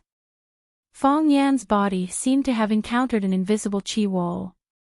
His head was bounced off by the qi wall, but his body couldn't get close to Yi Ro at all. Fong Yan looked at Yi Ro, who was close at hand but difficult to approach, and said with a smile, "Ro, what are you doing? Come, let your husband hug you." "But I am still very angry," Yi Ro said while looking at the wheat sprouts in the wilderness. Those wheat sprouts were shivering in the cold wind, and so was Fong Yan's body. Fong Yan felt the danger and looked at the woman who was about to become his wife with vigilance. He asked in a low voice, "Then I will let you calm down." "Okay." Yi Ro agreed without any hesitation and didn't beat around the bush at all. It was as if he didn't hear Fong Yan's words at all and was just testing the waters. "Ha ha ha, Ro, I am just joking with you." Before Fong Yan finished his sentence, Yi Ro didn't seem to move, but a majestic aura emitted from her body. It was like a sudden explosion of energy bomb, and Fong Yan, who was unprepared, was directly blown away. Clang! The door swayed, and because it couldn't bear the gravity, it looked like it was about to break away from the car. Fong Yan's body tumbled in the air, and then suddenly stopped in the air, violating the principle of free fall. It was as if someone hung a hydrogen balloon on top of his head, or he was stepping on a pair of flaming wheels. His long robe fluttered, and the hem of his robe fluttered in the cold wind. Fong Yan's hair hadn't been trimmed for a while, and now it looked a bit long. They flapped their cheeks haphazardly, covering the left half of the eye. At this moment, Fong Yan really had the cold and arrogant demeanor of a peerless expert. Of course, he was a master of a master. Yi Ro unfastened her seatbelt and jumped out of the open window. Her feet landed lightly on the thick roof of the car. Fong Yan saw Yi Ro chasing after them. Obviously, she didn't want to give up. She said hurriedly, "Ruru, let's go back and fight. It's not good to fight and kill in public, right?" Yi Ro ignored Fong Yan and punched out. An invisible mass of air shrouded Fong Yan. Fong Yan kicked out in the air, and there was a violent collision of air currents in the air. The sizzling sound was incessant, as if something was being burned. However, there were no sparks in the air that could be seen with the naked eye. In the distance, there was the sound of gas bursting. A big pit was blown up in the wheat field, and a large area of green wheat sprouts was covered with black soil. It seemed that they would never show up again. The first punch was just a test. When Fong Yan kicked away the mass of air, Yi Ro stretched out her hand and pulled the Dragon Striker whip from her waist. The whip was like a long snake. It swung in the air one wave after another, and it curled toward Fong Yan's body. Fong Yan knew how terrifying Yi Ro's whip was. His body, which had stopped in the air, rose again. A cold wind blew, and his body moved with the wind. He pounced toward Yi Ro's inner core at a speed that was hard to be seen by the naked eye. Clatter! The sound of firecrackers rang out. It was caused by the long whip tearing the air. Yi Ro shook her right wrist, and the long whip in her hand spun back. The tip of the long whip seemed to have eyes.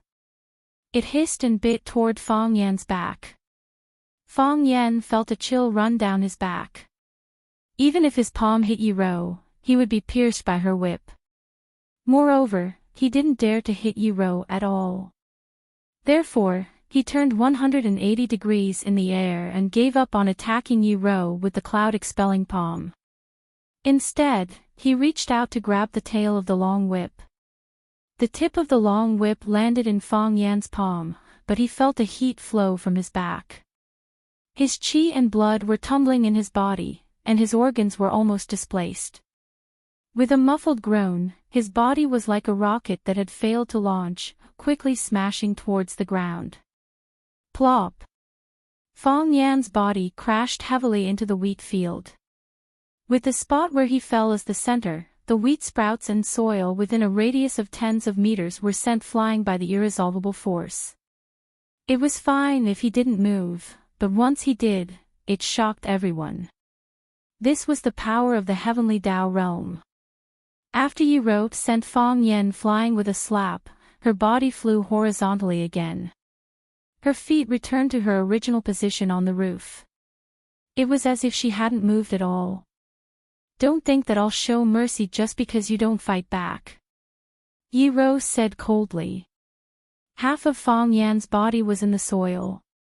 He tried his best to raise his head, wiped the soil off his face, and spat out the mud in his mouth. Looking at the lofty Yi Ro, he said with a smile, "How can a man hit his wife? Vent your anger. Even if you beat me to death, I won't do anything to you. You beat me in the past too." Yi Ro said. "Yeah. At that time, you weren't my wife yet," Fang Yan said with a self-righteous expression. "I didn't know whose wife you would become. You bullied me, so I naturally fought back. A man can be beaten to death by his wife, but how can he be beaten to death by someone else's wife?" Yi Ro sneered and said, "Then I'll let you experience the true power of the heavenly Tao realm." Yi Ro flicked the whip in her hand, and the soft whip that could be used as a belt turned into an indestructible spear. Due to the immense force injected into the spear trembled violently. It was like a snake that was unwilling to be at the mercy of others. The spear had buzzed as it darted forward again and again, in a bid to escape the terrifying woman's control. The spear's shaft was enveloped in a layer of white haze. The white haze turned green, red, and deep purple. The spear in Yi Ro's hand looked like it was about to burn. Yi Ro held the spear in one hand as she stretched out her other hand's slender middle finger to gently flick the end of the spear. Bang! A soft sound was heard. When the spear left her hand, a shocking scene appeared. It formed a purplish-red trajectory in the air. The trajectory was like a smear of mud in midair. Even after the spear left, it didn't dissipate. Sizzle! The spear became the source of incinerating everything. The surrounding air was swept over by it before being burned. The wheat sprouts on the ground, the black soil that maintained the wheat sprouts, the rocks that were wrapped in the black soil, and the ugly and innocent earthworms were swept over like moths to a flame before vanishing instantly. Not even a puff of white smoke could be seen. Skyfire ablaze. This was the true power of the heavenly Tao realm. It was the ultimate power of the world, or it could be said that they shouldn't even exist in this world. They should be weapons in the hands of sky gods, the will-o'-the-wisps of hell, a taboo for humans. However, a group of humans had broken the barrier and personally obtained this taboo power that came from a foreign land. The spear was silent. It didn't need to make any sound. However, no one could ignore its existence. This was because it was like a comet with a gigantic tail. It was coming at Fang Yan with an unstoppable might that could incinerate everything. It wouldn't rest until one of them was dead. Fang Yan sensed danger as his flesh tensed up. Every hair on his body seemed to stand on end. Although the spear had yet to reach him, Fang Yan already felt like he was being burned by an inferno. The heat wave hit him in the face, and the hair on his face and head gave off a burnt smell. This woman. Fang Yan cursed through gritted teeth. This woman must be crazy. How could she use such a killer move? Is she planning to murder her husband? Fong Yan was very worried that he wouldn't die at the hands of the divine dragon, but at the hands of his future wife, Yi Wenro. The Taiji heart that had been silent for a long time began to spin once again. The black and white Taiji fishes spun crazily before turning into a transparent crystal. On the surface, the crystal didn't seem to move at all, as though it had solidified. But in fact, its motion had been upgraded, turning into the motion of dark matter. Dark matter was a type of matter that was smaller than electrons and photons. It didn't carry any electric charge and wouldn't interfere with electrons. It could pass through electromagnetic waves and gravitational fields. It was an important part of the universe. The density of dark matter was very low, but the quantity was huge. Therefore, its total mass was very large. It represented 84.5% of the matter in the universe, of which, the matter visible to humans only accounted for less than 10% of the total mass. In scientific terms, this was dark matter freely moving within. But in the eyes of martial arts practitioners, this was a sign that the body's potential had been developed to the limit. The cyclone had become a body of energy. It had become a tangible energy gate that could continuously extract energy. Fong Yan's knees were slightly bent, his hands were spread out, and his feet were drawing circles on the ground. He displayed the invincible drunken crane riding the wind to the extreme. His body had already turned into an illusory shadow. The shadow became fainter and fainter until it was almost transparent. The long purplish-red trail of the spear pierced through the shadow, leaving a colorful trail in the middle of the shadow. From afar, the trajectory of the spear through the air and through the transparent shadow looked like a beautiful picture of a spear piercing through a heart.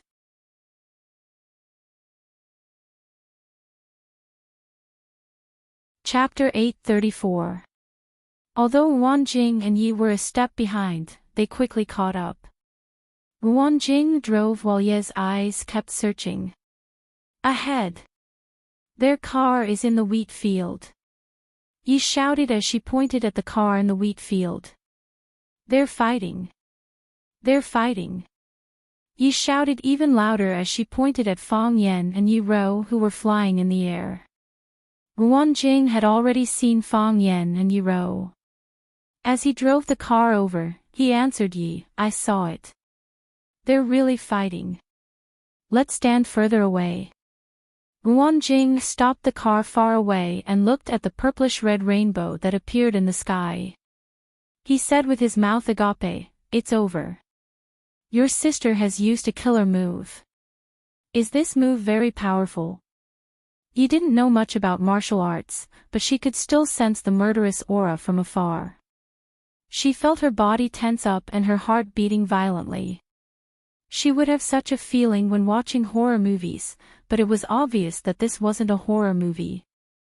The scene of Fong Yan and Yi Ro fighting in the wheat field was still very beautiful. Impressive. Wan Jing nodded solemnly. There's a rainbow. What's its name? I don't know. Wan Jing knew that he had been despised by Yi. He explained with a flushed face, although I don't know its name, I know that this move must be very powerful. Think about it. How can a heavenly Dao realm expert's killer move not be powerful? Yi nodded and asked worriedly, don't tell me my sister really killed Fong Yan. How is that possible? Wan Jing grinned and said, Fong Yan is your sister's man. How can she kill him? She wouldn't be happy even if others wanted to kill her. You sure aren't worried at all, Yi said with a roll of her eyes.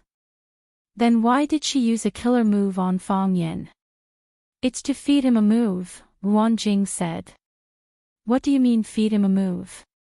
It's sparring practice. It's to let Fong Yan familiarize himself with the might of the heavenly Dao realm and the various possible attacks, Wan Jing said with a smile. He really wasn't worried at all. This group of brothers had watched Fong Yan and Yi Ro grow up, and it was also this group of brothers who had watched them get together. After loving and killing each other for so many years, their feelings were much more intense than ordinary people's. Yi Ro was cold on the outside but warm on the inside. She was dedicated to Fang Yan. How could she kill Fang Yan at this moment? I see. Yezi nodded and said, "Do you mean that my sister won't kill Fang Yan no matter what?" "Of course," Ruan Jing said. "Unless there's only one possibility." "What possibility?" Yezi was a little nervous again. Ruan Jing looked at Yi doubtfully and said, "If Fang Yan doesn't resist, or if he can't resist, then the killing move might really kill him." "Ouch!" Leaf exclaimed. "Ruan Jing, hurry up and stop them. Don't let them fight anymore." Ruan Jing wore a bitter look and said, "You want me to mediate a fight between two heavenly Dao realm experts? Indeed, a woman's heart is the most vicious. Who are you calling a woman? You are the woman. You don't even dare to mediate a fight." Just as Ruan Jing and Yezi had seen, the spear that was manifested from the whip flew across the sky, pulling out a purplish-red rainbow in the air. The rainbow was like colored powder smeared on glass. It looked like it wouldn't disappear anytime soon. There was a strong charred smell in the air. It was the smell of air, wheat sprouts, black soil, and rocks being incinerated. Although it was difficult to even see their corpses being incinerated. The flaming spear pierced through the translucent body, as though it had pierced through Fang Yan's heart. Then, the spear kept moving forward, and the huge thrust supported it to fly to a place far, far away. Fang Yan's body vanished from the spot, as though he had been incinerated by the flaming spear. However, there wasn't any horror in Yi Ro's eyes. Her body remained standing on the roof of the carriage. The cold winds howled and her long hair fluttered. She looked like a witch that could destroy the world at any moment. Strange ripples appeared in the place where Fang Yan had just disappeared. Then, a huge cyclone appeared in the air. The cyclone became slower and slower, turning into a transparent figure. As the speed of the cyclone slowed down, the figure became clearer and clearer. Fang Yan appeared again. It was very magical, and it looked very strange. Fang Yan seemed to have gone to another time and space to hide for a while. After the danger passed, he came back. Fang Yan's body floated in the air. His feet didn't touch the dust on the ground. He was handsome, confident and elegant. There was a faint smile on his face. It was as if he had just returned from a perfect vacation. Fang Yan looked at Yi Ro on the roof and said, "This is the power of the Great Desolation and the most primitive power in the world. It's invincible and invincible. It can devour and incinerate everything it encounters. I thought it was just a legend. I didn't expect it to be real. The water overflow state is also very good." Yi Ro raised her chin slightly, looking very proud. "At least you're good at running away." Fang Yan laughed out loud and said, "I've been made fun of by my wife. Then I'll show you what the real water overflow state is." When Fang Yan spoke, he had become transparent in an instant. Yi Ro quickly turned around and slapped out. Their palms collided in midair, producing a dull sound. It turned out that when Fang Yan spoke, he had already changed his position. Before he finished his words, he had already launched an attack on Yi Ro from behind. Crack! Crack! The two of them were fighting more fiercely. "It's so exciting," Yi Ro said excitedly. Ruan Jing nodded and said, "Yes." Half an hour later. "They're all so powerful."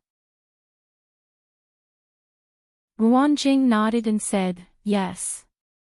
1 hour later. "Have they finished fighting?" Ruan Jing shook his head and said, "No." 2 hours later. "Haven't they finished fighting yet?" Ruan Jing shook his head and said, "No. Go back to sleep." I'll call you when they're done. 3 hours later. Yi-ro opened her sleepy eyes and asked, "What's wrong?" "They're done," Ruan-jing said. "Oh." Yi-ro leaned back on the chair and fell asleep again. "We're going back," Ruan-jing said. Yi-ro looked outside and was shocked. She said, "Wow, they're so powerful. They destroyed a wheat field in the field." Ruan-jing opened his mouth and didn't know what to say.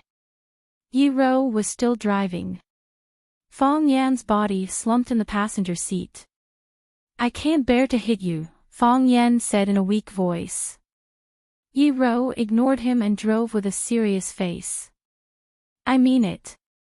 I can't bear to hit you," Fong Yan emphasized again. By the time the group returned to Swallow Dock, lunchtime had long passed, and it would be time for dinner in a while. When Fong Yan returned home, Yi-ro followed him to the Fong family's house. Ruan-jing and Yi-ro didn't hesitate and followed them. Lu Wan looked at Yi-ro as if she was her future daughter-in-law. She took Yi-ro's hand and asked her why she came back so late and if she had had lunch. Yi-ro said no, so Lu Wan went to the kitchen and asked the servants to cook. Fong Yan touched the bleeding wound on the corner of his mouth and wanted to cry. He was injured so badly. Didn't his mother see it? Was she really his real mother? The future mistress wanted to eat, so the chef's speed was first class. She made some home-cooked dishes and a pot of rice. The four of them were so hungry that they gobbled up the food. Ruan-jing had just finished his third bowl of rice when the pheasant and mushroom soup was served. Only after everyone drank another bowl of soup could they be considered truly satisfied. Ruan-jing took a tissue and wiped his mouth. He looked at Fong Yan and said, "I have to go back to deal with something." He looked at Yi-ro and asked, "Do you want to go with me?" Yi-ro glanced at Yi-ro and said, "Sister, I'll go back to talk with the old ancestor." After that, they bade farewell to Lu Wan and left. Fong Yan looked at Yi-ro and Yi-ro also looked at Fong Yan. Lu Wan looked at Fong Yan and Yi-ro and seemed to suddenly think of something. She said, "I also have an appointment with your aunt to discuss the wedding. You two have a rest. I'll go to talk with my aunt." After that, she left with a little girl. Now, there were only Fong Yan and Yi-ro in the living room. Fong Yan looked at Yi-ro and said, "Don't you have a rest?" Yi-ro stood up and said, "Come here." "Okay." Fong Yan nodded and stood up. Yi-ro pushed open the door of Fong Yan's room. After Fong Yan passed by her, she closed the door and locked it. Yi-ro stood at the door and said to Fong Yan, "Go take a bath." "Okay." Fong Yan nodded again. He didn't dare to resist because he was afraid that Yi-ro would beat him again. When he walked to the door of the bathroom, he suddenly came to his senses. He stared at Yi-ro and said hesitantly, "Ro, it's not good. It's still early and my mom may come back at any time. How about we wait a little longer?" Yi-ro looked at him expressionlessly and said, "I said take a bath." Okay. If you are in a hurry, we can close the curtains." Fong Yan trotted into the bathroom. "Idiot."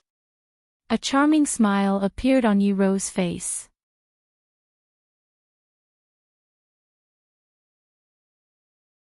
Chapter 835. Indulge in the night, tell me it's hard to find you, turning back is a dream, still passive, escape, stare at you, but deeply annoyed, ah. Fong Yan coughed violently, and water poured into his mouth. Fong Yan took a quick shower with a little joy in his heart. He used a towel to wipe his hair and the water stains on his body. Then, he walked out of the bathroom in clean pajamas. Yi-ro sat on the bed, looking at him with a strange look, with a rare shyness on her face. "Get on the bed," Yi-ro said. "Okay." Fang Yan answered, moving to the bed with small steps, climbed on the bed with his butt up, and then closed his eyes, lying on the bed with his body spread out. Lying on the bed, some lewd pictures came to his mind, and a dot appeared under the word big, which became 2. Fang Yan felt a little embarrassed, thinking, how can I do this? But then he thought, this is what a real man should do. If not, Yi Rou must think there's something wrong with me. Turn over and lie on your stomach, Yi Rou said. Okay. Fang Yan was about to change his position. When he was about to turn over, he suddenly felt this behavior was a little inappropriate.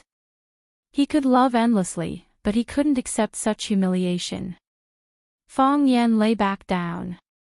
He looked at Yi Rou timidly and said, why don't we just lie down? You can lie on top. You must lie on your stomach. Yi Rou's attitude was very tough. I'm not used to that, you'll get used to it. Fang Yan was angry and shouted, Yi Rou, I'm telling you, although I don't want to hit you, it doesn't mean I can't beat you. I'm a man, and I've given up my pride and self-esteem to let you lie on top, but you're still not satisfied. You want me to lie on my stomach. Why do you want me to lie on my stomach? What can you do? Apply medicine. Yi Rou looked at Fang Yan as if looking at a lunatic, and said these 2 words softly. Fang Yan's body instantly stiffened, and he immediately closed his eyes. However, when she thought of how Yi Wenru was still staring at her from the side of the bed, she closed her eyes. Wasn't it the legendary act of burying one's head in the sand? Thus, Fang Yan opened his eyes again. Fang Yan bravely looked into Yi Wen's eyes and said, I know you're applying medicine. But can't I apply it while I'm lying down? The palm I used to hit you was on your back, Yi Rou said expressionlessly. Fang Yan felt that he was really stupid. How could he think of anything else? Yi Rou was his fiancée, a woman who would soon become his wife. No matter how impatient she was, it was impossible for her to get on him at this moment. Of course, it was impossible for him to do such a thing. So, Fang Yan turned over and exposed his back to Yi Rou. Yi Rou smeared the brown ointment on her palm, and then gently rubbed it on the spot where the blood clotted on Fang Yan's back. After applying the ointment evenly, she began to massage the clotted blood with her palm. There was a cyan light flashing in the middle of her palm, and a scorching warm current flowed on Fang Yan's back. Fang Yan felt a burning pain on his skin. He knew that Yi Rou was using her internal force to help him improve blood circulation and remove blood clots to repair the damage to his internal tissues. This woman didn't hold back when she hit him, and she didn't hold back when she treated him. If you use a little more force, I won't have to fight against the dragon god this time, Fang Yan said with a smile. If I use a little more force, you won't have the chance to fight against the dragon god anymore, Yi Rou said. Fang Yan covered his head in the pillow, smiled shyly, and said, I know you don't want to do it. Crack! Yi Rou suddenly slapped him, and a dislocated bone on Fang Yan's back was reset. Ouch! Fang Yan cried out in pain. Anything can happen, Yi Zichin said. Yi Rou's palm continued to massage the injured spot on Fang Yan's back, and there was a gentle smile on her lips that Fang Yan couldn't see. This time, I believe you. Fang Yan lay there and didn't dare to move. I didn't do my best, Yi Rou said softly. I know. Fang Yan said with certainty, although you've tried very hard, you don't have killing intent or fighting spirit in your heart. So it's hard for you to use your full strength. I have killing intent, but I also have fighting spirit. So, he's a very scary opponent, Fang Yan said in a low voice. Fang Yan, Yi Rou said softly.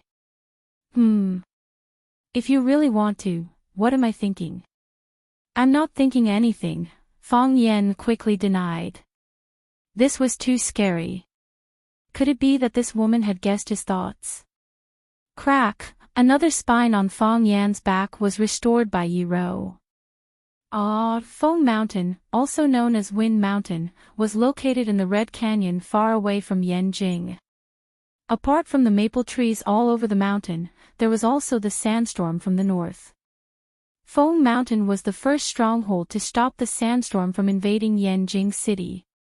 No one lived here, and there were only a few tourists. Occasionally, a few backpackers came to enjoy the scenery of the Red Canyon. When they set up camp and prepared to cook, they found that a thick layer of sand quickly fell into the pot as soon as they put it on the fire. Unable to hold on, they packed their bags and fled in panic. Foam Mountain was more lively today because someone was going to fight here. Ever since Fang Yen went to challenge the Dragon God, the news that both sides had agreed to fight in 7 days at Foam Mountain had spread. Many people had come here in advance to survey the terrain and find out the truth. Some people started setting up early. They drove their cars, prepared their tents, and settled down in a place with a beautiful view. Some people tried their best to climb, guessing which slope or which peak Fang Yen and the Dragon God would fight on. After all, Foam Mountain was so big and stretched for hundreds of kilometers. If they were too far away, they would miss the exciting duel. Most people gathered at the foot of the mountain and waited until they confirmed the location of the duel between Fang Yen and the Dragon God before approaching. Most of the people who knew about the duel were influential figures in Yanjing City. Their circle was small, but there were many people. Everyone knew each other, so it was common to see such a scene. "Hey, third brother, you're here too. What's up? Who do you bet on?" "I bet on the Dragon God, young Master Zhang, come here. Try this red wine I brought. I know you like it. I'm sure you'll be satisfied. 3 twos, I bet 3 twos.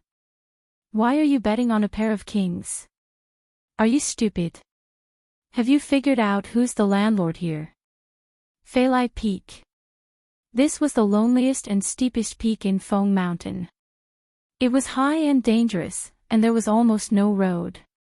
It was said that several groups of mountaineering enthusiasts wanted to conquer Feilai Peak, but they were all conquered by it. After a life was lost, those people finally gave up on this place with all kinds of legends. Of course, such road conditions couldn't stop Fang Yen and the Dragon God's hard life. The person accompanying Fang Yen was Yi Ro. Originally, he wanted to come alone, but after Yi Ro glanced at him, he immediately understood what she meant. Maybe it was because the wedding day was approaching, but they were getting along better and better. Fang Yen felt that he understood Yi Ro better and better. In the past, he only knew that Yi Ro would beat him up when she was unhappy. Now he knew that Yi Ro might beat him up whether she was happy or not, so Fang Yen took the initiative to invite Yi Ro. Yi Ro nodded and agreed readily. The Dragon God's hard life was accompanied by his disciple, Gong Sun Chi. On one side was his master, and on the other side was his savior. Gong Sun Chi was most unwilling to see this duel. Even though they had already arrived at the venue, the way he looked at Fang Yen still made Fang Yen feel a strong, pleading. His eyes could speak, and he was telling Fang Yen, "Stop fighting, go back. Go back to your own home, find some vegetables, and fight as you want, abuse as you want." Fang Yen felt that Gong Sun Chi was really his good brother. Fang Yen was dressed in white, which was his special request. Because he liked Shimin Chui Xue in Gulong's wuxia novels. No matter which door he was in, since it was snowing, it was more appropriate to wear white. In Fang Yan's mind, Shimin Chui Xue must wear white.